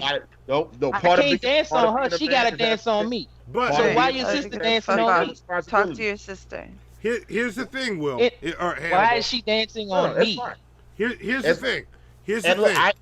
I agree. It is foul that she brought him there. Yeah, I also just think, and as her brother, he's supposed to know better. And look, I'm not adhering to this. I'm not. Obviously, you trying to set me up, bitch. So I'm gonna give you what you want, ho. You just gonna realize that you ain't want that. You know what I'm saying? Like, look, I do not subscribe. It's kind of like that thing, like don't look, because you know you're gonna get your feelings hurt. Yeah, look, you are. Look, all of it. Wait, hang on. I'm gonna break it down.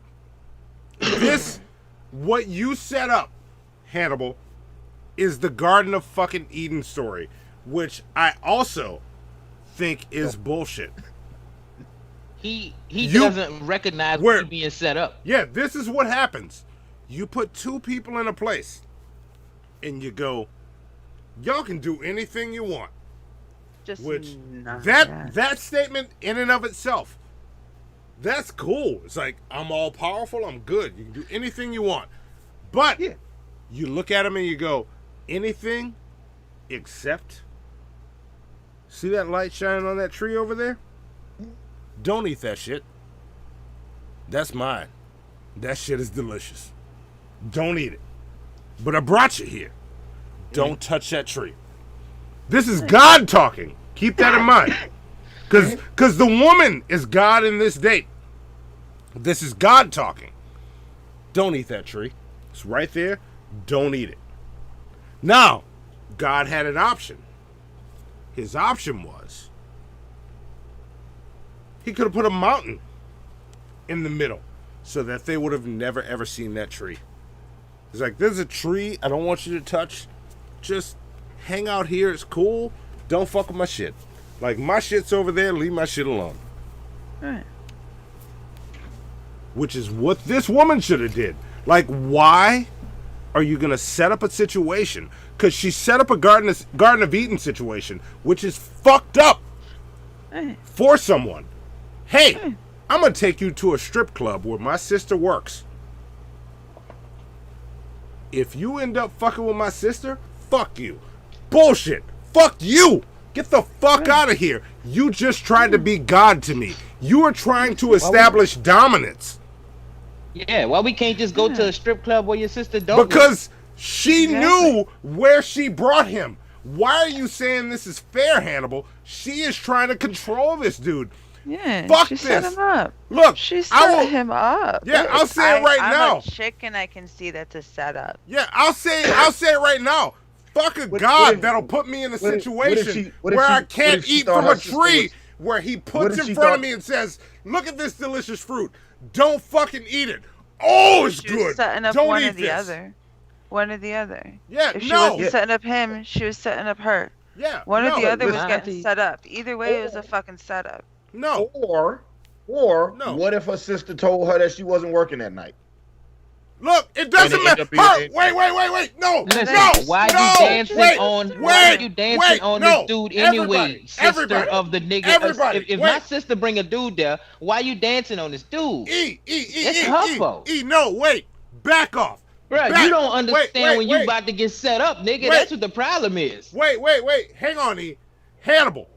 What if her sister wasn't working that fucking night? Hannibal, this bitch's sister works at this strip club. How many fucking strip clubs are around? Why go to this strip club? Go to the one around the corner where there is zero fucking chance of running into her sister. Right, where you have no family members that are naked. That was a situation where you're trying to set me up. So I'm about to give you everything you asked for. And also, I'm not the culprit in this situation. But that's like saying, oh, my money. So who's wrong? That's like saying, you thought I was gonna cheat on you, so I cheated on you because you thought I was gonna cheat on you. All right. I'm saying that because in this particular situation, because you're trying to set me up. But listen, bruh. No. Wait a minute. You're attaching intent to a situation that's not definitely there. Okay, I can't dance on your sister. Why else would you do it? I can't dance on your sister, and I can't put her titties in my face. She gotta come do that. So who needs to be checked in this situation? Yeah, this is a strip club. This is a strip club. That's like why else would you be going there? Look. Me, E, any dude cannot walk up to a random woman in a strip club and just start grinding on her. Say I I can't say I fucked that girl. I can say she let me fuck her, cause I can't take her pussy off, go fuck it, and give it back to her. You feel what I'm saying? I can say she let me fuck. This is but a I can't setup. fuck. You try. She said. Listen, bruh. You have to understand that she initiated everything. He is just sitting there at the end of the day. It could have been a situation where she walk in and see her sister just dancing on a nigga who's sitting there. He's still wrong. What he supposed to do? Get up and run around the club till this bitch come back? Look, at the end of the day, he's on a date.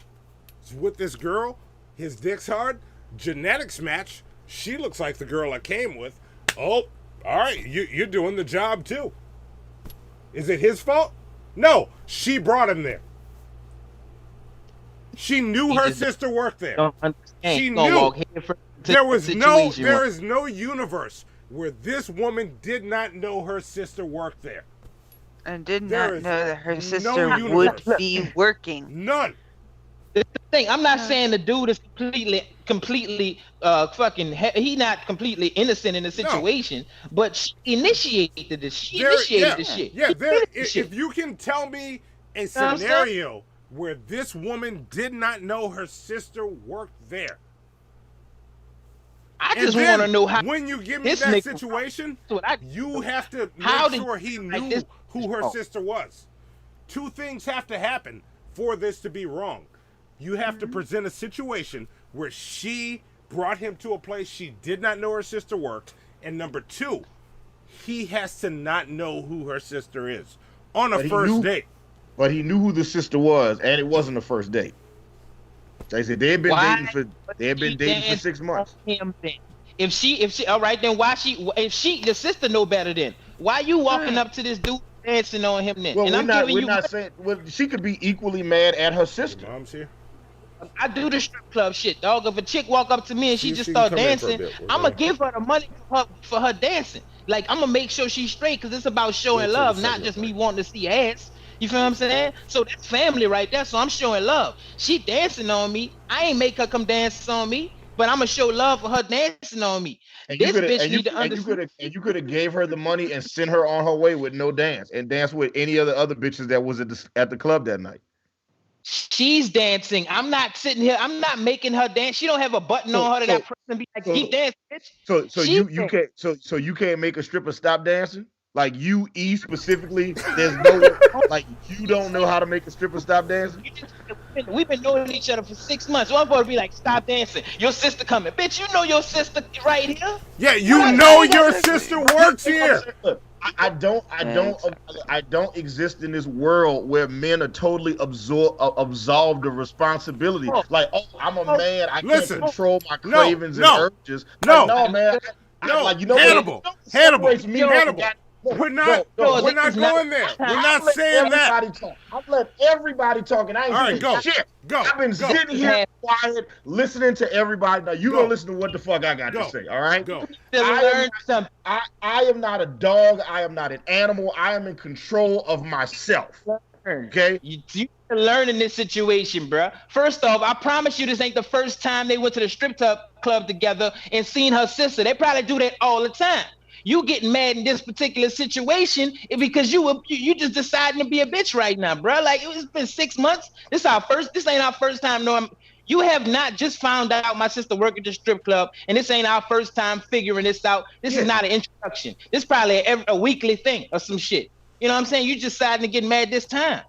Whose fault is that? No, see, once again, you're adding details to the situation that ain't fucking there. Like,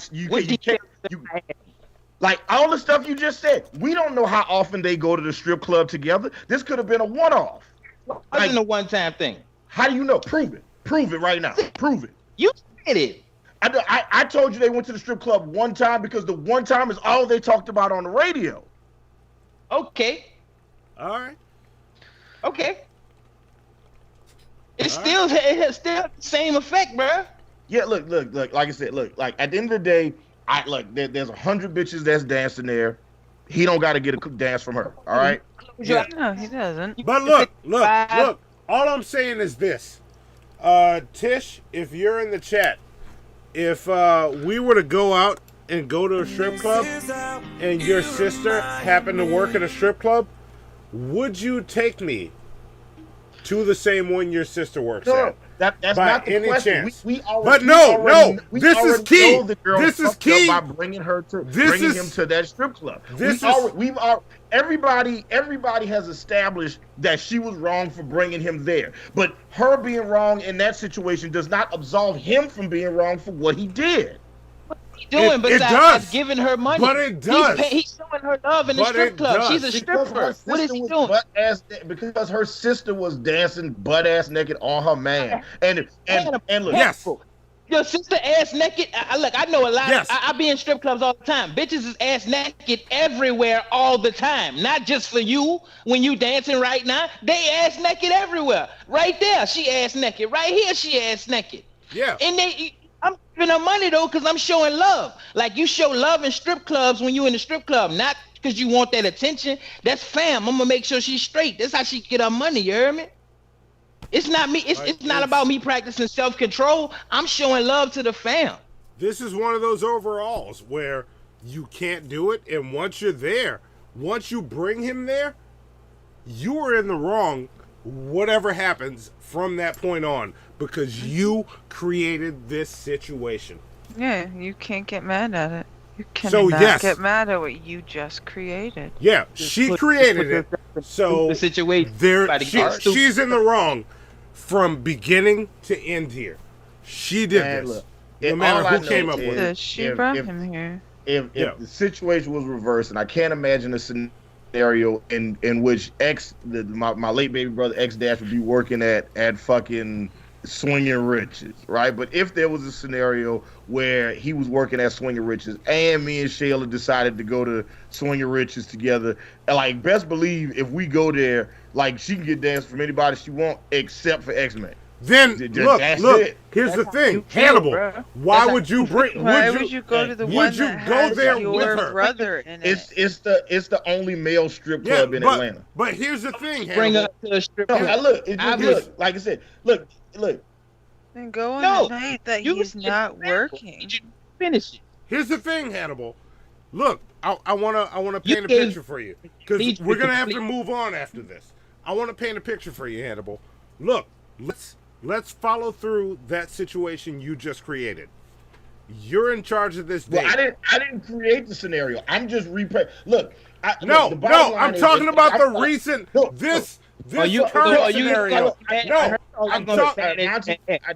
I'm talking about your defense scenario. I know where you're going with this, and I agree with you. I know where you're going, and I agree with you. She was wrong to it was stupid for her to bring her boyfriend to the strip club that she knew her sister worked at. But her boyfriend didn't have to dance with the sister. No. That's it. And that's bullshit. Because here's the thing. She started this situation where you're in. Look, I'm going to say this. Men are not all dogs. What did he do wrong? Hang on. What did he do wrong? Hang on a second. Men are not all dogs, tongues out, salivating, looking for pussy. But in an environment of a strip club, if we are going, hey, we're going to a strip club, I'm going as a dog, salivating to see whatever's there. Because what is the purpose of a strip club? The purpose of a strip club is to entice you, to get you horny, to get your dick hard. My dick's hard the minute I walk into a strip club. That's the purpose of a strip club. Your girl's bringing you to a strip club where her fucking sister works. So right there at that point, being gentlemanly is out the fucking window. Right. We're in a strip club. No, it's not a. Listen. It's not necessarily out the window. But hang on, E. Right. Hang on, E. I'm gonna give you a second. I'm sorry. I'm gonna give you time. But we're there. Don't bring me to a strip club where your sister works. When you bring me to a strip club where your sister works, you automatically fucked up. Exactly. This is your fault. because you brought me to a place. I agree. You brought me to a place wait. You brought me to a place to get my dick hard and aroused by women. Your sister walked out. That's a woman. I mean, she knew what she was doing. She came up. I don't necessarily know because I know she knows what she was doing. Yeah, right now I'm running on instinct. I'm an animal. I'm like, oh, who's here? Oh, she's hot. She's hot. She's hot. Dumb. She's hot. Oh, come get on this. That's what she brought him to. Not that we're all animals, but we are animals when we're brought into the animalistic environment. That's an animalistic environment. That is the wild. She brought him to the wild and expected him to behave like Steve Irwin trying to tame an alligator. This nigga wasn't Steve Irwin. This was just a dude who alligators eat. That's all I'm saying.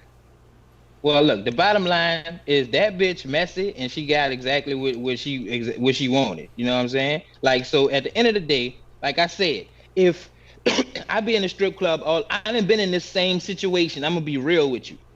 And a chick then came up to me, this is my sister, and she started dancing. Oh, this your sister? Oh, I'm gonna make. Oh, if I'm spending money in here, I'm gonna make sure your sister get the money. You feel what I'm saying? It's not really about looking at pussy and getting dances and being like, oh, I got the bitch all in my face. It's about showing love. You in a club environment, like niggas ain't just drawn to just looking at pussy like that in a strip club. Like I'm a player and I'm a pimp type nigga, dog. Like I don't sit there I'm not fascinated by bitches like that. You feel what I'm saying? I know what go on in the strip club though. It's about showing love to who they are. Oh, you family? I'm gonna make sure you straight.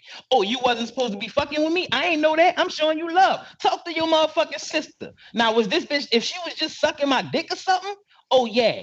Then I'm all the way out of pocket and out of line. Exactly. Then you got a reason. That's why it's two completely different But up things. until then, I thought I was doing a good thing. I'm showing love. I ain't even gotta look at this bitch to give her money. That's what I need a lot of y'all females to understand in this chat. It's not even about me looking at the chick. It's about me showing love to her. And if you ain't want me to show love to her, then you shouldn't have told me that was your sister, and you should have told your sister, don't come over here because he don't know no better. He gonna make sure you're straight. That's the strip club culture. It's not about touching bitches and shit. You can't even do that in a strip club. It's showing love to the chick. You feel what I'm saying? So ain't nothing going on. Like it's really nothing going on but him getting a lap dance, which is still showing love to the chick. And if none of that was supposed to happen, it should have been some ground rules initiated because he was just doing what he thinking he's supposed to do on a first date was impress that bitch by showing love to your sister. But it wasn't a first date. They had been together for 6 months. It wasn't a first date. They had been together for 6 months. Been together. I'm sorry. Well, they've been together for 6 months. 6 fucking months. And you seriously gonna tell me this bitch gonna get mad because her sister danced on this dude at the strip club and he gave her money for that? Better now than they was at him her there. house. This was her fault. Grinding on him or something. I'm not saying that it's not her fault. I never said that this wasn't her fault. Yeah. You know, but I also think it's fair that she broke up with him. I don't think it's fair that she broke up with him. All right. She did this to him. Not fair. Like you can't set a motherfucker up and go, oh, it's fair that I break up with him because I set him up. She wanted to break up with him. Yeah. She just wanted a way to make it look bad so that she looked like the victim so that everyone was like, oh, poor her when she gets with the next dude in like 3 days. And you see her walking around holding hands with the next dude and they're like, why are they together so quickly? She was just with this dude. Oh, well, didn't you hear? This dude was going grinding on her sister. It's all... Like, I'm showing love. Look, Missy is hitting it on the head. Look, wait, hang on, E. Missy's hitting it on the head. Hannibal, talk to me after the show. I'll get deeper into this. Missy nailed it. Mm-hmm. I will convince you. Okay. Missy nailed it. Right there. It's true. Right there. Go back rewind, listen to timestamp. I don't know what timestamp it is. And I'm in my glasses now. Sorry. Zoe left. Say bye to Zoe, chat. I'm running it from here on out. Bye, Zoe. That's for real, though, bro. Like, She's got for real, school. because like I said, man, you're not going, like, at the end of the day, you gotta understand strip club culture also to really weigh in on it for real. Because like I said, you could, it's a simple, like I just saw somebody in the chat say, well, you could just give her the money and move on. That's what I'm doing. You feel what I'm saying? Yeah, that still could be it's taken not- to you as I'm still giving you the money and you and you moving on. I'm not gonna sit here and be like, hey, take this and get away from me. I don't know that. You feel what I'm saying? Like, I'm showing love. Like, if the average adult male is not that fascinated by a naked woman's body to the point where he like, oh man, I'm just gonna look at, no, bro. It's showing love to your people. It's just the same as having a clothing store. If I go in, if your sister got a clothing, if I be like, I want some clothes, and we go to the store, and your sister work in that store, and I be like, you can help me find some jeans, you gonna break up with me because this bitch helping me find some jeans? Yeah. We're in a strip club. I'm asking It's you, her like fucking this job. James said, Hannibal. True. You do you think it's fair or foul that she break up with him if her sister help him find some jeans? I think if her sister is got no clothes on and is dancing on him and helping him find some jeans, then yeah, it's fair to break up with him. Why, if the establishment requires that her sister has no clothes on? Why? And why did she bring him to this establishment? And why it's his fault if he agreed to go to this establishment that her sister worked at. Okay, Why is so it fair? let's do that for a second. Then at least there is some culpability on him, at least. No, all of it's on him. All of it's on him and her. I didn't say everything he was squeaky clean. I didn't say that. I said, it's but on both of them. like, if it was me in this particular situation, I'm gonna be like, listen, I thought I was doing a good thing. If you mad right now, that's on you, bitch. Yeah. You know what I'm saying? Like, you brought don't me here. understand what's going. I just gave your sister some money just now. You know what I'm saying? Like, I could have gave it to any one of the rest of these bitches in here. You'd have got, or you want me to give them my money to them or your sister? Like, I need to know which. Pick your battle first. Pick your battle, because I'm pretty sure something gonna piss you off. You know what I'm saying? We in a place full of naked bitches. You mean to tell me that's bring me here in the first place? Yeah, if you didn't tell me before we walked in here, my sister is off limits, you can't get mad if your sister is one of the women I interact with. You can't. Well, tell your sister I'm I off guess, limits and too. this is where hold on. Wait. And this is where we differ, because in your minds, she has to say that to him. Yes. In my mind, that's something that doesn't need to be said. No, she has to say that. When bringing him, look, here's why. And pay attention to me. I'm getting close to my camera. Pay attention to me. When I establish a relationship with someone, even if I have met her sister, in person at Thanksgiving dinner, in the purest of the pure, she's fully dressed and in all her shit. Even if I've met her there, this has to be established. Why? Because I expect us to communicate well enough for you to say, we're going to go to the strip club that my sister works at, rather than bring me to a random strip club and find out my sister works there and get pissed at me. Or I'm going to bring you to the strip club my sister works at and not give you the rules, because one of my things is, as people, we create our own bullshit. Why not be up front out the gate and say, hey, this is what's going to happen. This is what I want. This is what I don't want. It's easy to say that to someone. Mm-hmm. But we don't say that to people. Mm-hmm. We expect them to automatically understand what we want. when we never told them what the fuck we want. She didn't tell him what the fuck. No, I get it. She didn't tell him what the fuck she wanted. So she is at fucking fault here because he did what he wanted to do or what he felt was right in that fucking situation. That is why this is fucked up, and that's why she's wrong and he's right, because he did what he felt was right, because she brought him there, and it's implied that it's okay. Any woman in this place is okay, because she didn't tell him, I'm bringing you where my sister works. Well, no, he knew that the sister worked there. Everybody knew the sister But worked did she say, when you go to my sister's strip club, she's off limits? Is that I didn't know that was something that had to be said. Look, by the way, if we're gonna go to where my sister works, look, I guarantee you, if we're going like, to I'm a not. male, Wait. Hang on, E. Hang on, E. I'm gonna flip the script.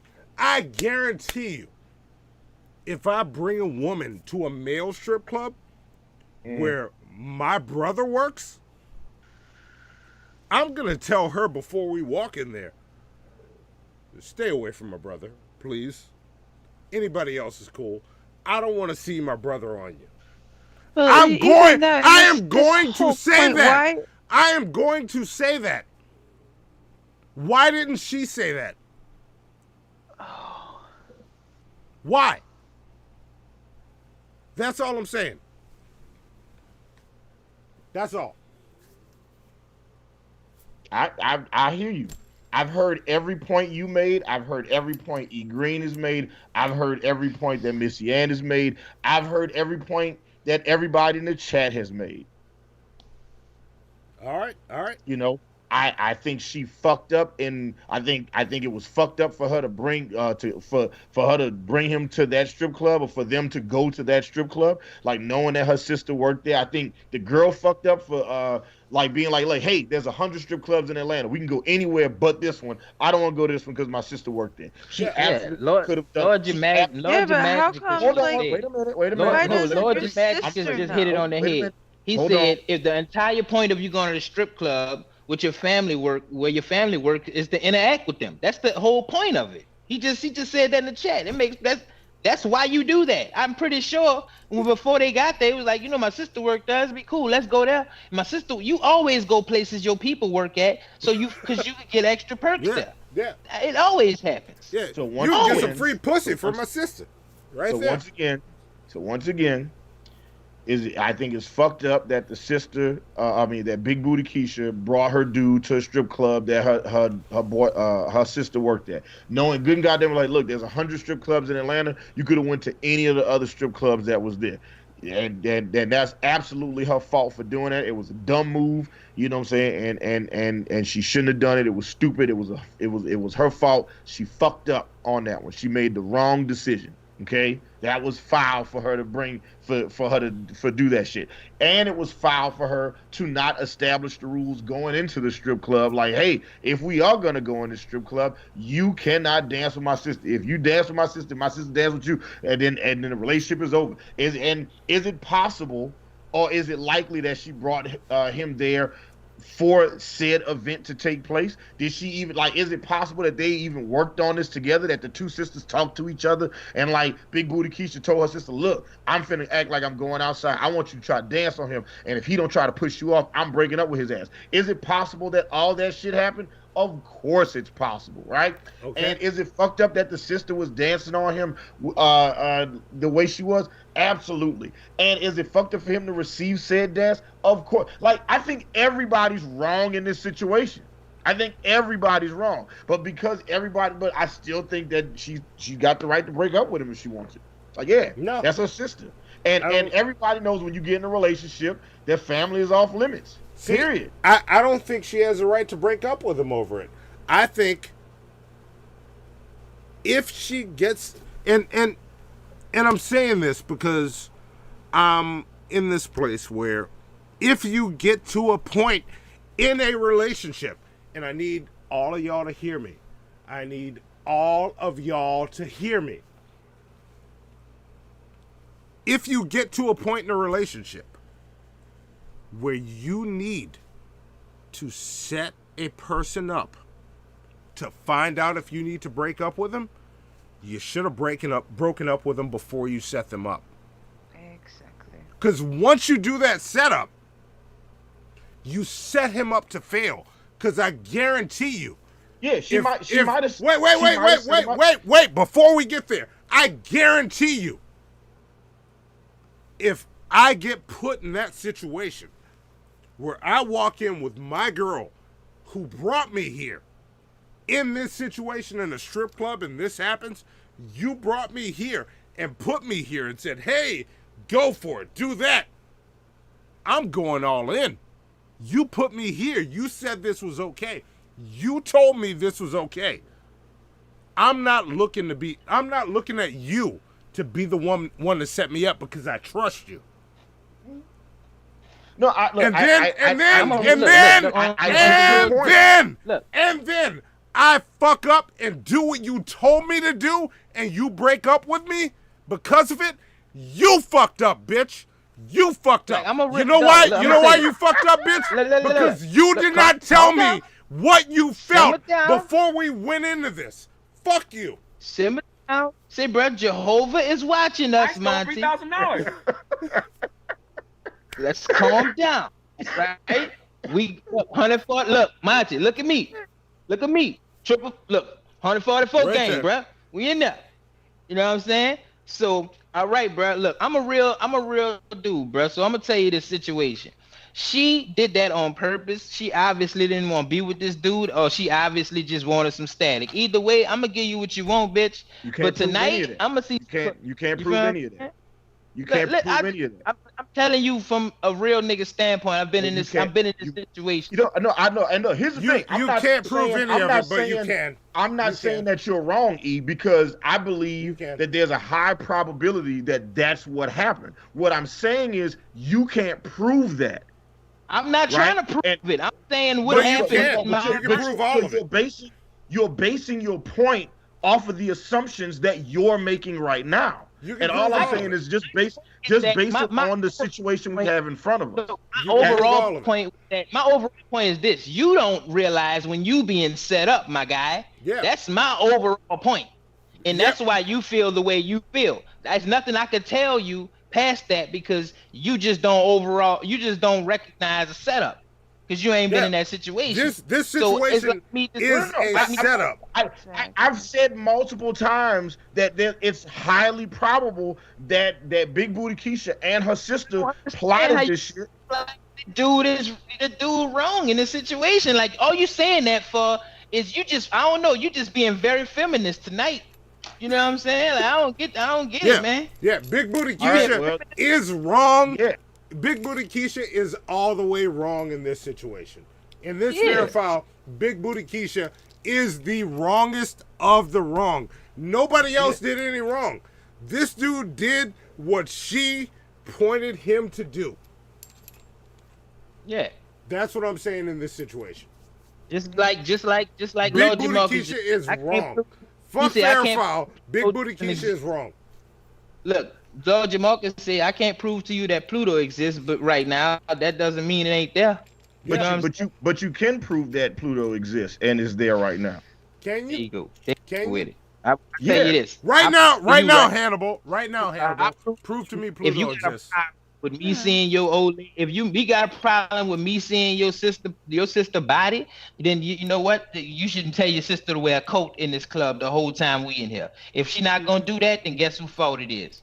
You feel what I'm saying? Like I said, I'm a strip club veteran since 2006. So I'm gonna tell you like this, bro. It's all about showing love. You know what I'm saying? You show love to the people in there because they probably ain't gonna make no money that night. I got you. I hear that. I agree. Like, I agree with everything that y'all say, except I think that, like, look, but the bottom line is, let Hannibal finish. Go, Hannibal. If the sister set a trap and he fell in the trap, then that's it. That's the end of the relationship. Is it fucked up that she was in a relationship where she felt like she had to set a trap? Of course it was. You know what I'm saying?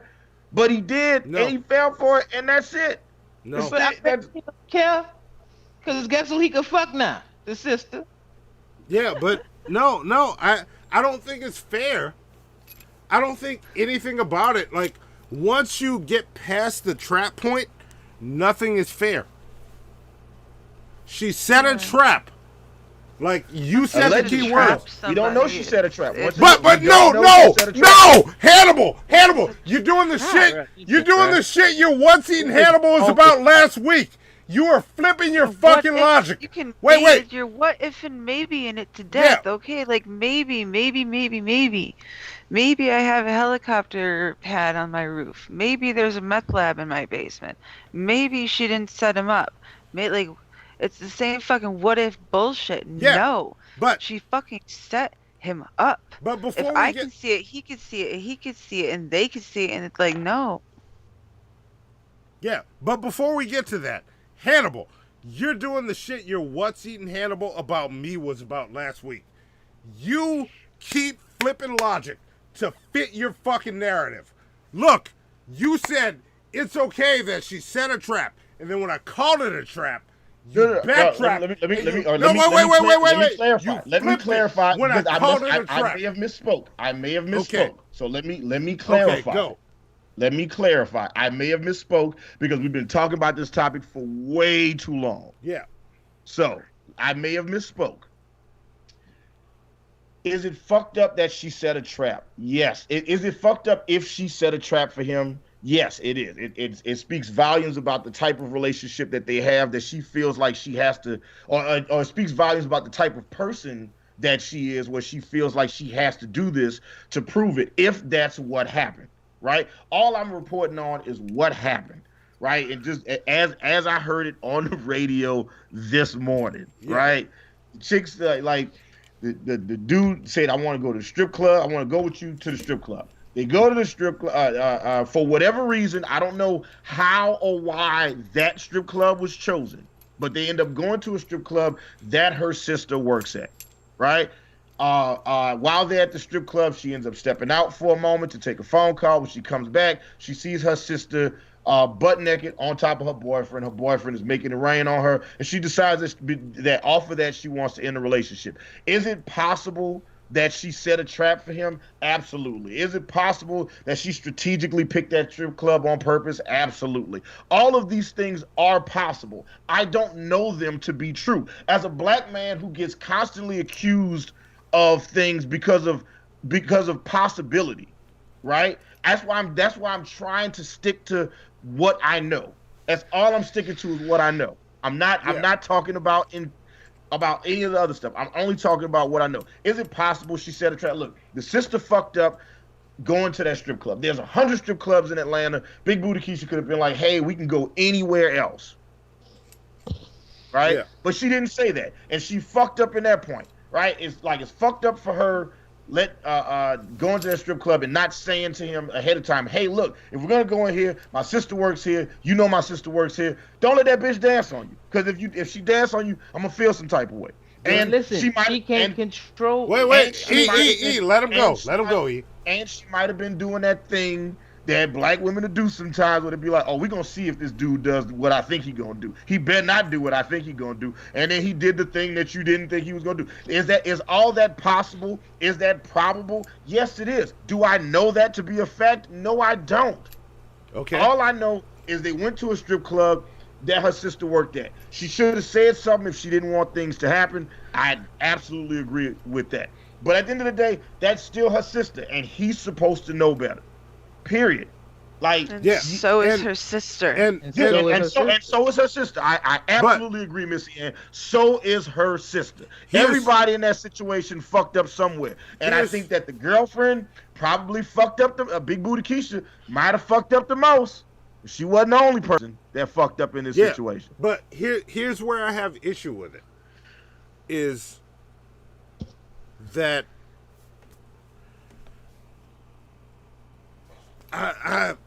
it's the whole situation that he should not do anything in this situation where we're going to this strip club where her sister works. Whoever knew.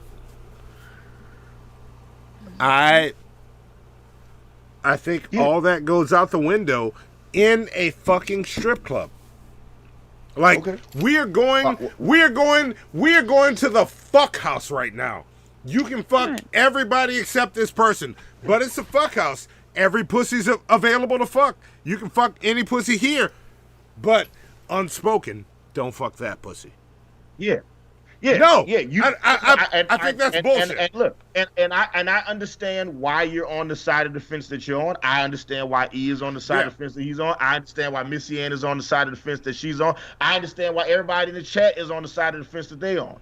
And I'm on the side of the fence that I'm on. Yeah. Because I'm not fucking your sister. I'm not gonna let your sister dance on me. And that's me. And that's why I said I think it's fair to break up with her. But you might not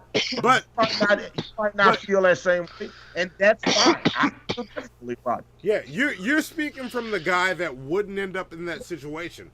But what about the guy that ends up in that situation? Where you're brought here. Chicks all the time. They like, listen, if you're gonna spend money in this bitch, you better give it to my sister. Like I deal with them. He said in the chat, I can see why Monty and I have never been to the strip club. That being said, I'm moving on to shit we don't care about, goddammit, because we fucking, like, for real, we just really need to go right to check this shit out. I mean, Monty's important shit. You want to go right on the important shit? We can do that. I think we need, we're burning up real estate, and I got up at 5 a.m. this morning, and I still got to get out here, and you know what I got to do. Yeah, you know what I'm saying? Hang on. I'm getting my shit together. Hannibal be male prostitute. There we go. Got it. Let's see if I can do this. Zoe had to leave. That's how late we are. Here we go. See what happens? MissyAnn comes on. Hannibal starts talking about strip clubs, and we run late. See what happens? It's your fault. Sorry, guys. Your fault. Here we go. Sorry. Let's go. Let's run that intro. Because I'm white. Talk Radio and Team MFN proudly present Hannibal and Monty's Action News with L. Damon on sports, Keith, the man on the street, meteorologist scientist Mel on weather, and Hannibal and Monty's Action News anchors, Hannibal and Monty. And now, here's lead anchor Monty with Monty's important shit.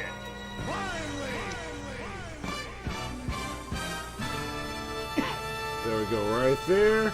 And then, right there, boom, killed it. All right, and I still got my office background. Look at that shit. Look at me, I'm chilling in my fucking office. Wait, let me adjust my tie. Gonna button my jacket. Make sure my Blackula shirt's showing enough. There we go.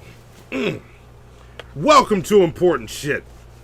This is where I'm going to give you... Wait. Hang on. I'm trying to make sure. Let me get my camera in the right place. There we go. Can't do nothing without Zoe, huh? I know. You see? Oh. My daughter leaves and I'm fucked up. There we go.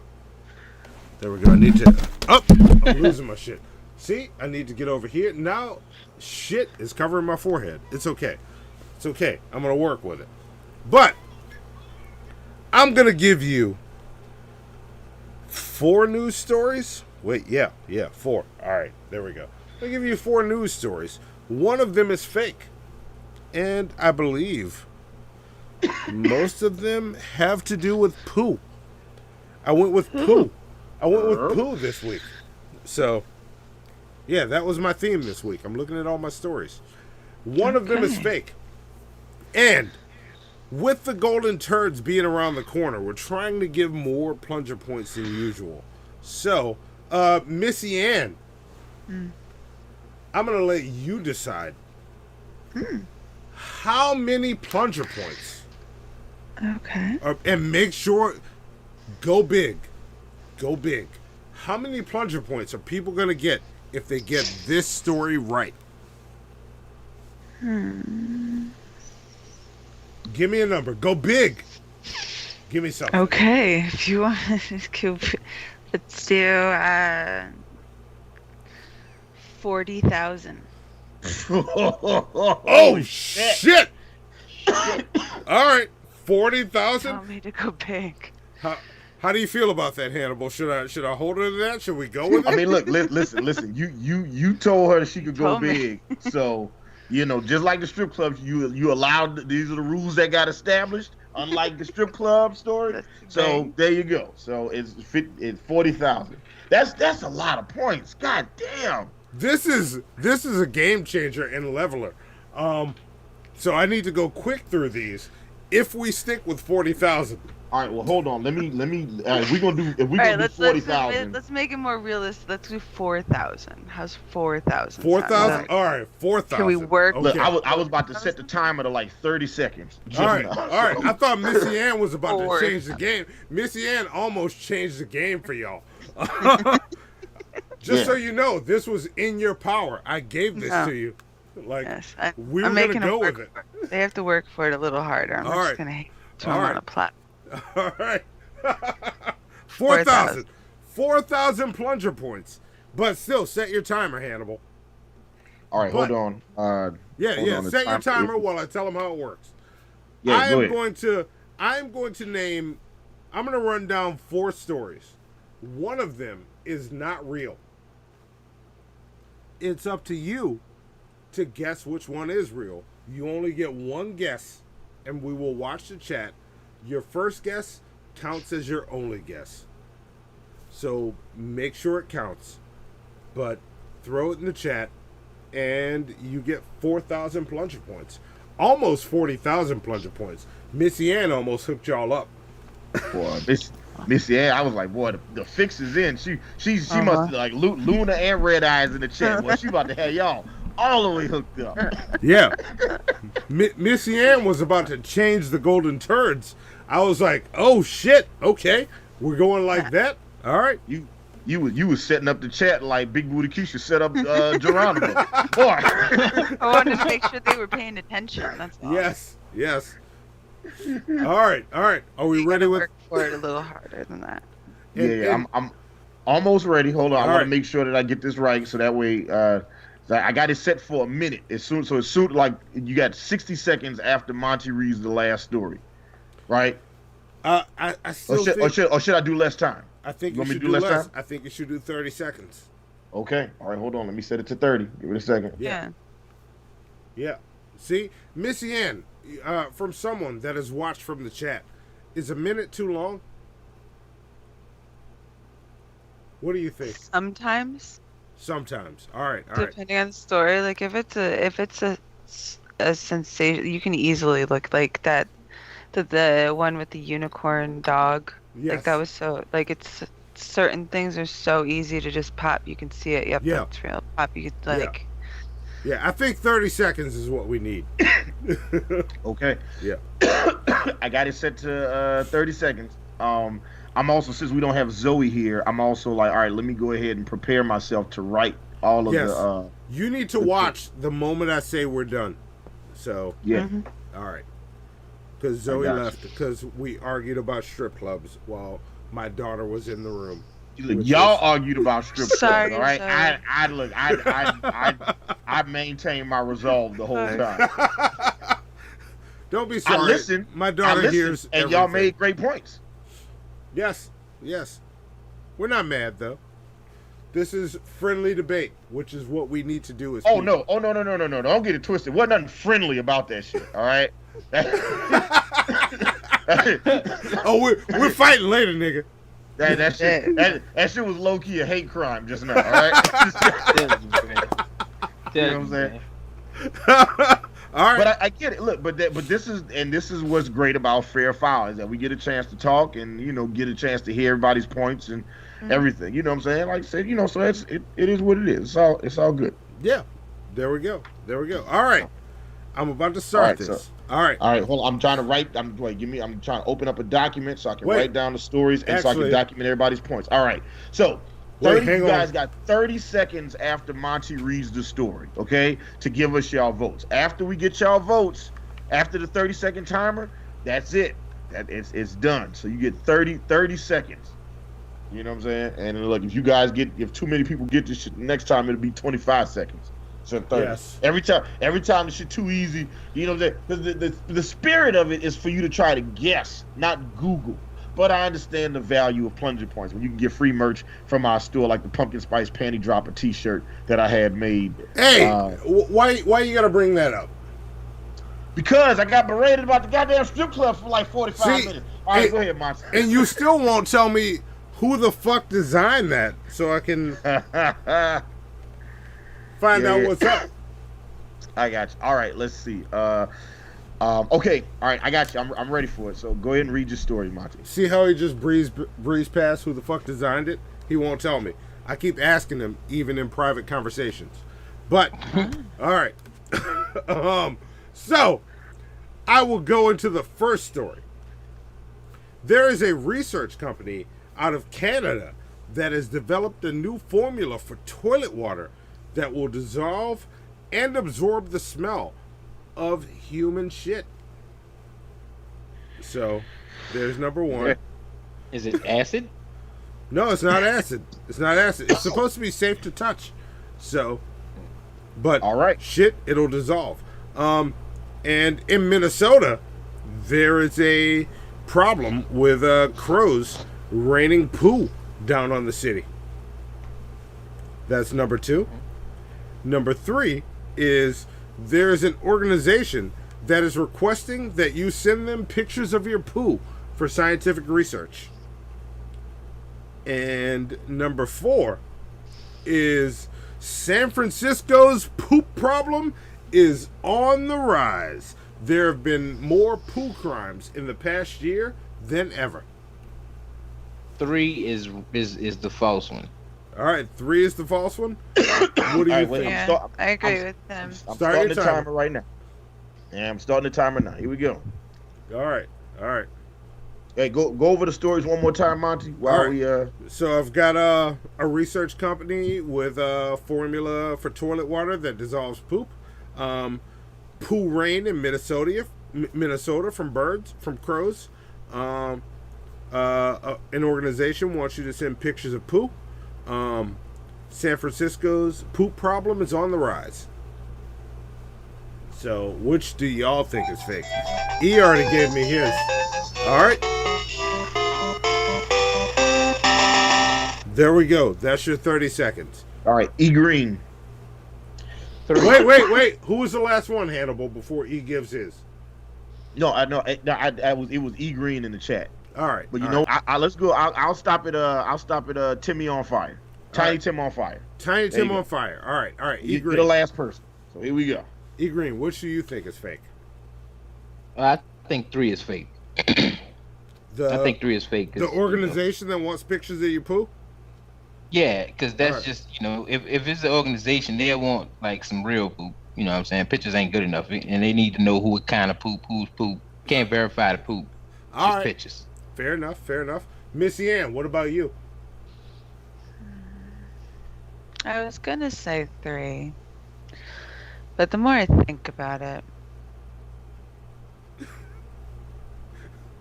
I almost want to say 1. Oh, the toilet water that absorbs the shit smell. Mm-hmm. Okay. But does it absorb the shit taste? That's the real question. All right. I just know that I'm a bartender. I've smelled some shit that I unfortunately wish that I had not smelled in my lifetime. So you're thinking and I don't think there's anything that science can create to make that smell go away. So you're thinking it's too good to be true? Yeah. All right. So are you sticking with 1? Yeah, I think I'm going with 1. All right. E says 3. Missy says 1. What about you, Hannibal? I don't know. So I normally try to go based on watching your eyes. Yeah. And so I can tell if you're lying or not. But I because I have to write the stories down and look at the chat and all this other stuff, I'm never paying attention anymore. And Monty is such a skilled deceiver that you know what I'm saying, that it's hard to tell. I don't know. They all sound like they could be fake. I think no, I can't call it. I have no idea. All right. I can't call it. I will wait. Let me get the right. keyboard and mouse and see if I can do this. Zoe says she set me up.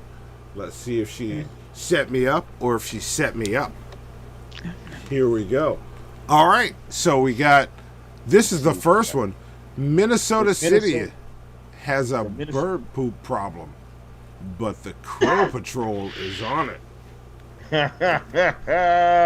So, first off, fuck that journalist for that headline. Okay? the fucking shit headline. But also, I see the baby is coming in concert soon. So, oh no, he got nominated for is that a Grammy? Is that what that says? Did Lil Baby get nominated for a Grammy? Oh, I can't tell from here.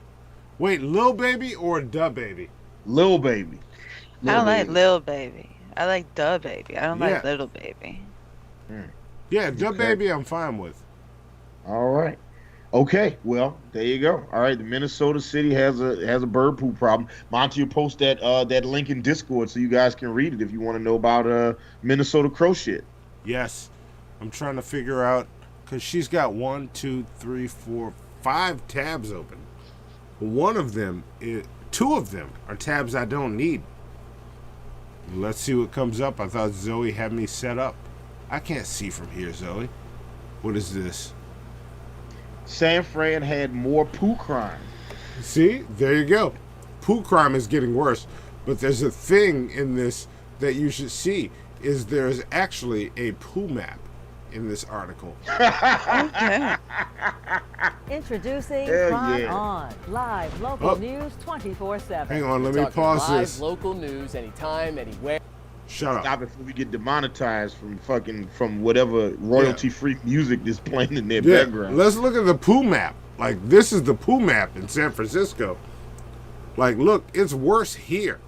What is that all about? So in the inner city or the butt crack, the taint of the city is where it's the worst. Yeah, this is all Makes about sense. the poo crime.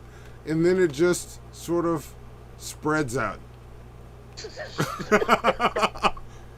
You know, it just kind of dissipates and the smell spreads to the neighboring areas. But this... All right. Well, the last two stories, we got the toilet water that absorbs the shit smell and the organization that wants poo pics for research. Yes, let's see what we got. What is that? Oh, there you go. Says, this initiative wants you to snap a picture of your poop for the future of gut health. So that means the fake story was toilet water that absorbs shit smell. Holy shit. Wow. Wow. Yeah, that's the one I made up. I'm sorry. Look at that. That is not what I would have guessed. I knew that was So I am writing down impossible. everybody. You don't understand the way that my Missy kid's Ann got it right. father's fucking shit smells. I don't know what's going on inside that man's stomach, but something has died and it is rotting and it comes out slowly. Oh, so that's where Missy Ann's coming from. She's like, that one is too good to be true. That did not happen. There's no fucking way that anyone would ever be able to make that smell better. Yes. Sorry. No one can save And look, my life from this. I'm going to go ahead and tell everybody in the chat right now. The last couple episodes, Destruction Inc. has gotten all these shits right. So if y'all need to follow somebody, y'all probably just need to study off of his test because he got the fucking cheat code. I don't know how he got it, but he almost is always right. See, there you go. Is that everybody? Did we get them all? Okay. And look, while you count, I will set up the next segment. Hang on. See, I should have been ready for this shit. Zoe is better at this than me.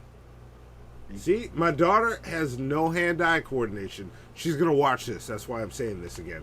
No hand-eye coordination, but she's a great producer. She's on top of this shit. So, I'm going to cue it up, and here it comes. I'm going to set up, check this shit out while you count the stuff. I got it because we only gave him 30 seconds. Amelia, Shabisky, Vapion, Destruction Inc., Ecstasy Bell, and Mike all got it right. So congratulations, guys. How many plunger points did they get? 4,000. 4,000. Almost 40,000. All of those would have made the difference. They would have been in the running to be shithead of the year if Missy Ann had her way. She almost did. She had the power. I She did, had the but power. then I decided y'all have to work for it a little bit harder than that. You know, I respect you for respecting the power that you were giving. Thank you.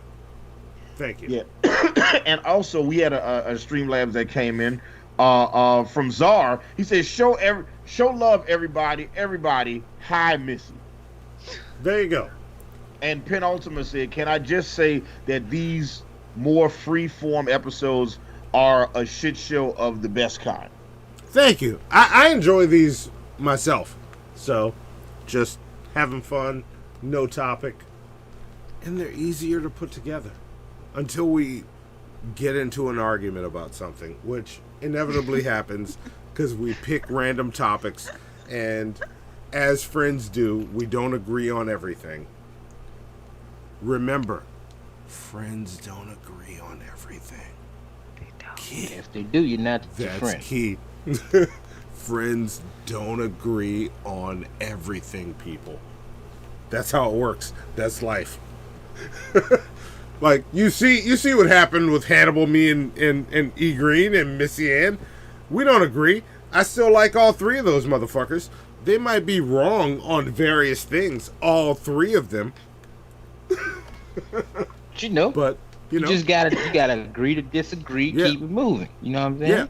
And I will challenge each of them individually on what they're wrong on. But they're wrong. But, you know, just be more like Monty. That's all I'm saying. I'm always right. Okay.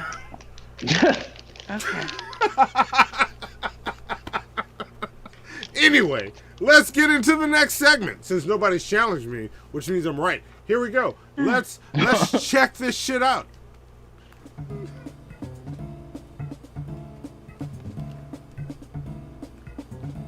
Hannibal and Monty's Shit Show presents. Check that shit out. What is that? I didn't know they made them like that. I don't even understand what I'm seeing.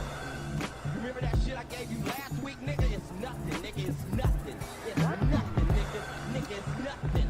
This shit right here, nigga. This shit right here, nigga. Right here, this shit, nigga. This shit here, nigga.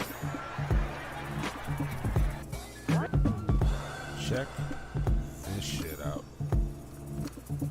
Name is Chris the Corner Gunner like, nigga.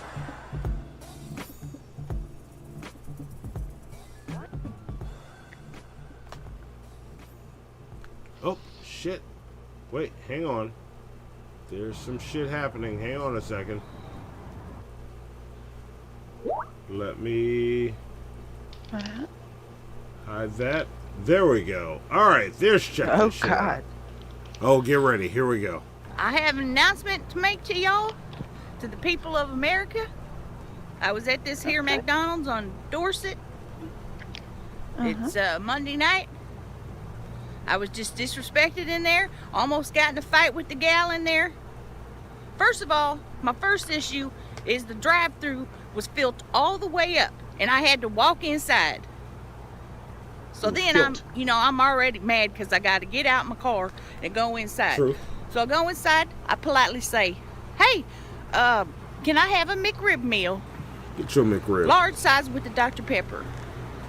And the lady said, "Well, okay, that'd be $6.58. I said, "Ain't you forgetting something, ma'am?" And she said, "Well, what?" I said, "You're supposed to offer me the extra McRib for $1 when you buy the McRib meal." Facts. You ain't Supposed gonna to believe it. offer. She looked me up and down. And she said, "Well, it don't look like you need the extra McRib." "Excuse me, bitch?" I throw punched that bitch. I knocked her ass down. So if you come to the Dorset McDonald's and you see a lady named Charlene in there, tell her Carla sent you. And then you throw punch her or punch her in the cooter. I don't give a damn. This is against my civil rights. Fuck you, McDonald's. On Dorset. Not all the other ones. I like all the other ones. There you go. There you go. God damn. I'm trying to figure out why she's got one of those like magic feather duster things stuck on the top of her head. Yeah, I was gonna make a comment about that, but somebody in the chat, Penultima, of course he did. He says, "Why is she wearing a brown blooming onion on her head?" That's exactly what it looks like. It's a fucking blooming onion. That is. I was about to ask, is that a wig, or is that like, is that what white people hair do? Is that just how? Is it come out that way? I don't know. No, that's a wig. That's okay. There's no way that's she's wearing a wig that high up, because then you look at the back, look like behind her ear and back here. This is like a completely different texture right back here. All right. So it looks like she's got like it's hanging out back. Yeah, it looks like her real hair is hanging out back there, and then it's like it's supposed to be like short and like combed out, and she's like trying to. Hang on, now we can really look at it. There you go. Wait, I'm see looking. what's going off the back of like her, like behind that little like. If that's her ear, if that's a tumor, I don't know what the fuck is sticking out the side of her neck right there. But then behind there, like hanging down to like the back of her shoulders. Okay. Yeah, that I see it right now. Entirely different than like the top here. Right here, right? Right here. Yes, right there.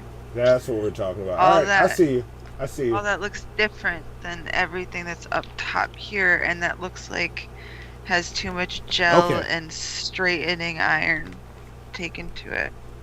All right. See. It's a funny thing. Like when I used to work in my last job, I used to be in charge of like hundreds of people. Well, like 100 people, and I would always be like, I would tell the girls that work there, the women that work there, be like, yeah, tonight you're gonna be partnered with, I don't know, Big Booty Keisha, right? I wouldn't say Big Booty Keisha. You're partnered with Keisha tonight. And they'd be like, which one is Keisha? I'd be like, she worked here for like 10 years. You've worked here for 10 years. How do you not know who Keisha is? And they'd be like, what does she look like? And I'm like, brown skin, big titty, small waist, fat ass, right? And they'd be like, huh? Who is that? And then when girls describe girls to other girls, they'll be like, oh, what does she look like? It's, oh, she's got short hair, kind of come down here, and then her eyes and her makeup is like, so bro, I don't notice none of that shit. I like when as soon as women start describing hair to me, I'm gone. It's out of there. They'd be like, oh yeah, I'm super bad with that shit too, man. Like, right, you can ask me right now, hey Hannibal, what's your mom's hair look like? I don't know. She got some. Yeah. She is not bald, I think. And that's it.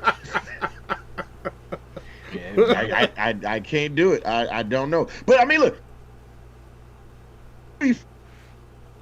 Like most dudes, I don't know what their hair look like. I can tell you what Monty and E's hair look like. But hey, what's Johnny Brasco's hair look like? One of my best friends. I can't tell you. Sorry. Hang on. Matter of fact, perfect example. I've seen this check this shit out intro 100 times. Somebody said, hey, what's Tobey Maguire's hair look like? I'll be like, he got it. Right. I feel you. Tobey Maguire's got some hair. Yeah.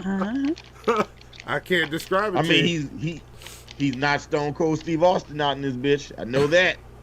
See, and I'm different because I could draw Tony Stark from Iron Man 1, and I could draw Tony Stark from Avengers Endgame without looking at reference and get the hair pretty spot on. But I think that as an artist, as a visual artist, I think that's something that without reference you have to do. Yeah. What about you, E? How are you with hair? Like if somebody was like, if they was trying to describe to you, like if somebody wanted, like if a woman described another woman to you and she started with the hair, like if all she gave you was a description of the hair, would that be enough for you to know what woman she talking about? Mm-hmm. Yeah. I'm very I pay attention, very observant. There you go. Well, then it's just me. I'm the odd man out on this. I don't know. I know when I was in high school, I was like a platinum blonde. It was a thing back then. Don't judge me. But there was a couple different girls with the same name that I have, and people would be like, "Oh, which one is she?" And all my guys' friends would be like, she's the blonde with the glasses and the big titties. So, see, you know, like it's you usually start with the hair and then work your way down. Yeah. Yep.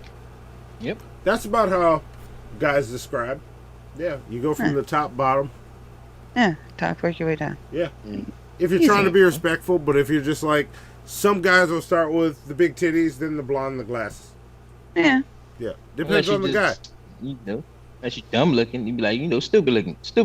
Yeah. I had a bartender. The one that always looks like, you know, she got a dumb look on her face. Yeah. Yeah, I literally had a bartender that I used to give nicknames to all the bartenders, and that would just be their name. Like I got one that was called Slow Face. We had one called Shark Mouth. And everybody in the building would know them off of that name. That would just be their name. Once you got I've never been your bartender. Everybody would like, certain people would just get. I mean, like we had this one girl that used to wear like blue contacts, and she had like a blue, and so I would just call her Blue Eyes.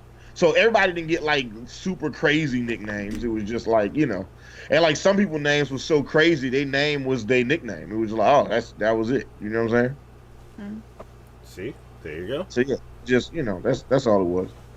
See? You know, like if you were from like a weird place that nobody else was from, it would just be like, you know, like if you was from Battle Creek, Michigan, your nickname might just be Battle Creek, and that would just be it. Like, what's up, Battle Creek? So, yeah, and that was it. So it was just like, because I had like a bunch of bartenders, and these motherfuckers come and go all the time. So it'd be like we had like 3 Nicoles that worked there. So we had like, you know, like we had like pretty Nicole, OG Nicole, and Mad Face Nicole. Mad Face. Yeah, that bitch was always angry. Like she always had a scowl on her face. The funny thing is, she wasn't an angry person. She just looked mad. You know what I'm saying? That's my mom. You see my mom coming, you just look at her and be like, wow, she looks like a cunt. Yeah. So she's Mad Face Nicole? Yeah, she was mad face Nicole. You know what I'm saying? And she was like a big burly motherfucker too. So she looked like she could like if she was running full speed and hit you, she would lay you out. Yeah. Fuck that. You know what I'm saying? Man face Nicole. Yeah. You know so just I'm just spilling all the sauce on that shit. There was like 8 dudes there that worked, and there was 8 guys that worked at my job name, like some variation of Will or Willie. So they were always trying to figure out like which Will they would like people would be talking about. So it was like there was like Security Willie, there was Chef Willie, there was you know, I was Will the barback, because when I started there, I was a barback before they made me the fucking manager of the fucking building. But yeah, I was Will the barback, and we had Gay Willie, we had Workout Willie, and we had Crazy Eye Willie. You know what I'm saying? Because nigga, like, neither one of his eyes would ever do the same thing at the same time. He was like fucking Cookie Monster. That's awesome. It's like King Cobra JFS. See? Yeah. King Cobra's the best. We need to try and get King Cobra on the show. That might be fun. He was live the other night. He is just the most entertaining dude. Yeah. As long as he makes us a wand, then that's all I care about. I wonder if King Cobra would get pissed at us like G-Man did.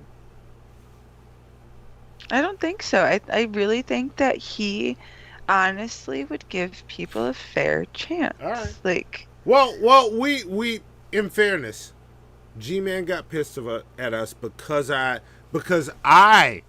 was the one to say you can't rap, G-Man. Yeah, but he can't. Even when Hannibal agreed, I was the bad guy. He still loves Hannibal. He didn't get mad that you said that he couldn't rap. He got mad because you said he couldn't rap on beat. Yes. That offended the hell out of G-Man. Yes. When you was like, yeah, man, I've listened to a bunch of your songs. None of those shits are on beat. Yeah. And he was like, and he was hurt at first. He was like, not even one?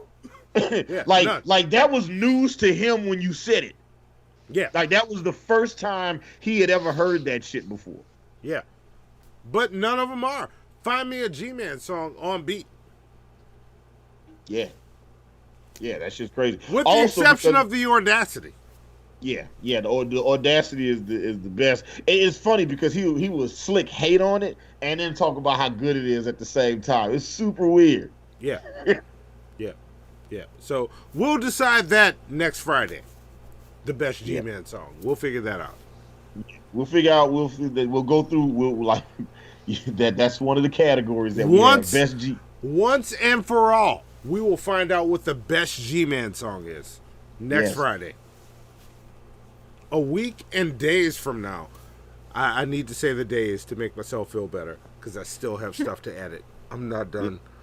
Oh, I'm not done. The golden turds are in 9 days, guys. In 9 days. So remember, you can get. And actually, if you're number? not subscribed to our YouTube channel, please subscribe and vote.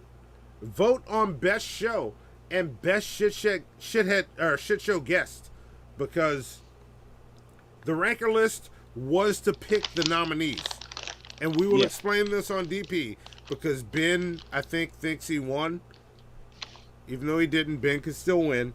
I'm down for Ben winning. I'm cool with it, but the ranker list was to figure shit out, and I'm gonna check right now, really quick. I'm going to our community tab. Best shit show.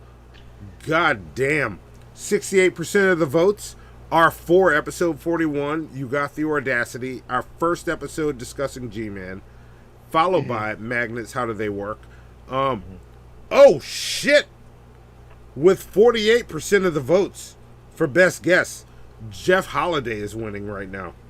Okay. Oh wow! For best guest, Yeah, followed closely by Billy the Fridge. Okay. Yeah. Okay, good. There's still some time for some campaigning and stuff like that. Yeah. I like it. I like it. We can still push that out There's there. still time. Yeah. Yeah, If this but- isn't like a ranker list, this is people get one vote unless they got sock accounts. Yeah, but look, I'll say this though. E Green. Y'all saw how emphatic and how charismatic and intelligent he is, and he should have been a nominee for best shit show guest of the year. I mean, he should have been. E Green should have been. Yeah, and for a while he was. Yeah, and for a while he was. E Green hit number one for a while. Yeah, I got whitewashed somehow. And let's talk about that real fast. How you got whitewashed, because Billy and Ben got counted as two separate guests instead of one guest, and because of that, you know what I'm saying? Like Monty just found a way to just and I'm trying to figure out, did you do it intentionally, Monty? Or did E Green do something that pissed you off that made you be like, I don't want his black ass in our top guest? Like what happened? No. Look, honestly. Because then Daryl also Ace Wonder also didn't get in that vote. And just think about we could have had one person of color be in our best guest of the year. I did not do this. But you made the decision to make Ben Pye and Billy the Fridge two separate guests. And then because they were two separate guests, that was a spot that E Green could have had. Could you imagine MissyAnn, could you imagine next year that you're almost nominated for Shit Show Guest of the Year, but you can't get it because we decided to count Pimp Monk as two separate people? Is that how it works? Look, I'm clipping this out. I'm using this shit against you tomorrow. So, MissyAnn, answer that question, because I want to see where Hannibal goes next. Well, I think that if you're trying to say that Ben and Billy are the same, then you would have to say that Pimp, Luna, and Red Eye are the same. Yes! And then, and you can't really do that because Ben is also on a show with Pimp Monk called Tap on Sundays. Yes. So they're all individual people. You're talking about the guest. You're not talking about the show. Yes. You're talking about the person. Yes. It's the person, not the show. Our Your guest. Your person. Then also are Billy and Anna, Billy and Bran, Billy and Frank. Are they all the Geek Room as one? Yes. Or are they four separate people? They're all the Geek Room. Yes. They're all the Geek Room. All right. Yes. We'll talk about that on the Golden. If you have if you have two Migos on the song, you have a song with the Migos. Well, then Yeah. it's not. You're not voting for. You're voting for the drunken peasants. Yeah. You're not voting for Ben and Yes. Billy. Yeah, You're voting exactly. for the Morning Wood you're cast. You're not yeah, voting for Pit Monk or Luna or Red Eye. You're Yeah. not voting for Frank or Billy or you're voting for the geek room. So it's like that's different than guest because guest is one person. See, and I'm there, and I'm coming from a place where, and I'm gonna say flat out, I think the best guest ever on the shit show was Ace Wonder, or this year. This year's best guest was Ace Wonder, followed by E Green. E Green and Ace Wonder should be the people y'all are debating about. Well, flat out, it's not happening. That's where I'm coming from. But that being said, I love the people that y'all voted up, so I'm not gonna shit on them. But I think E Green and Ace Wonder should be the people y'all are debating about. Let me ask you a question then, Monty. If you could personally remove somebody from the list to add E Green to it right now, who would you remove from it? Fuck you. You know who I remove? Who would you remove? I've thought about it long and hard. I would remove. Oh. This was a shit show. Y'all finished or y'all done? I ain't got no more talking. Sweet Halloween in Collard Green.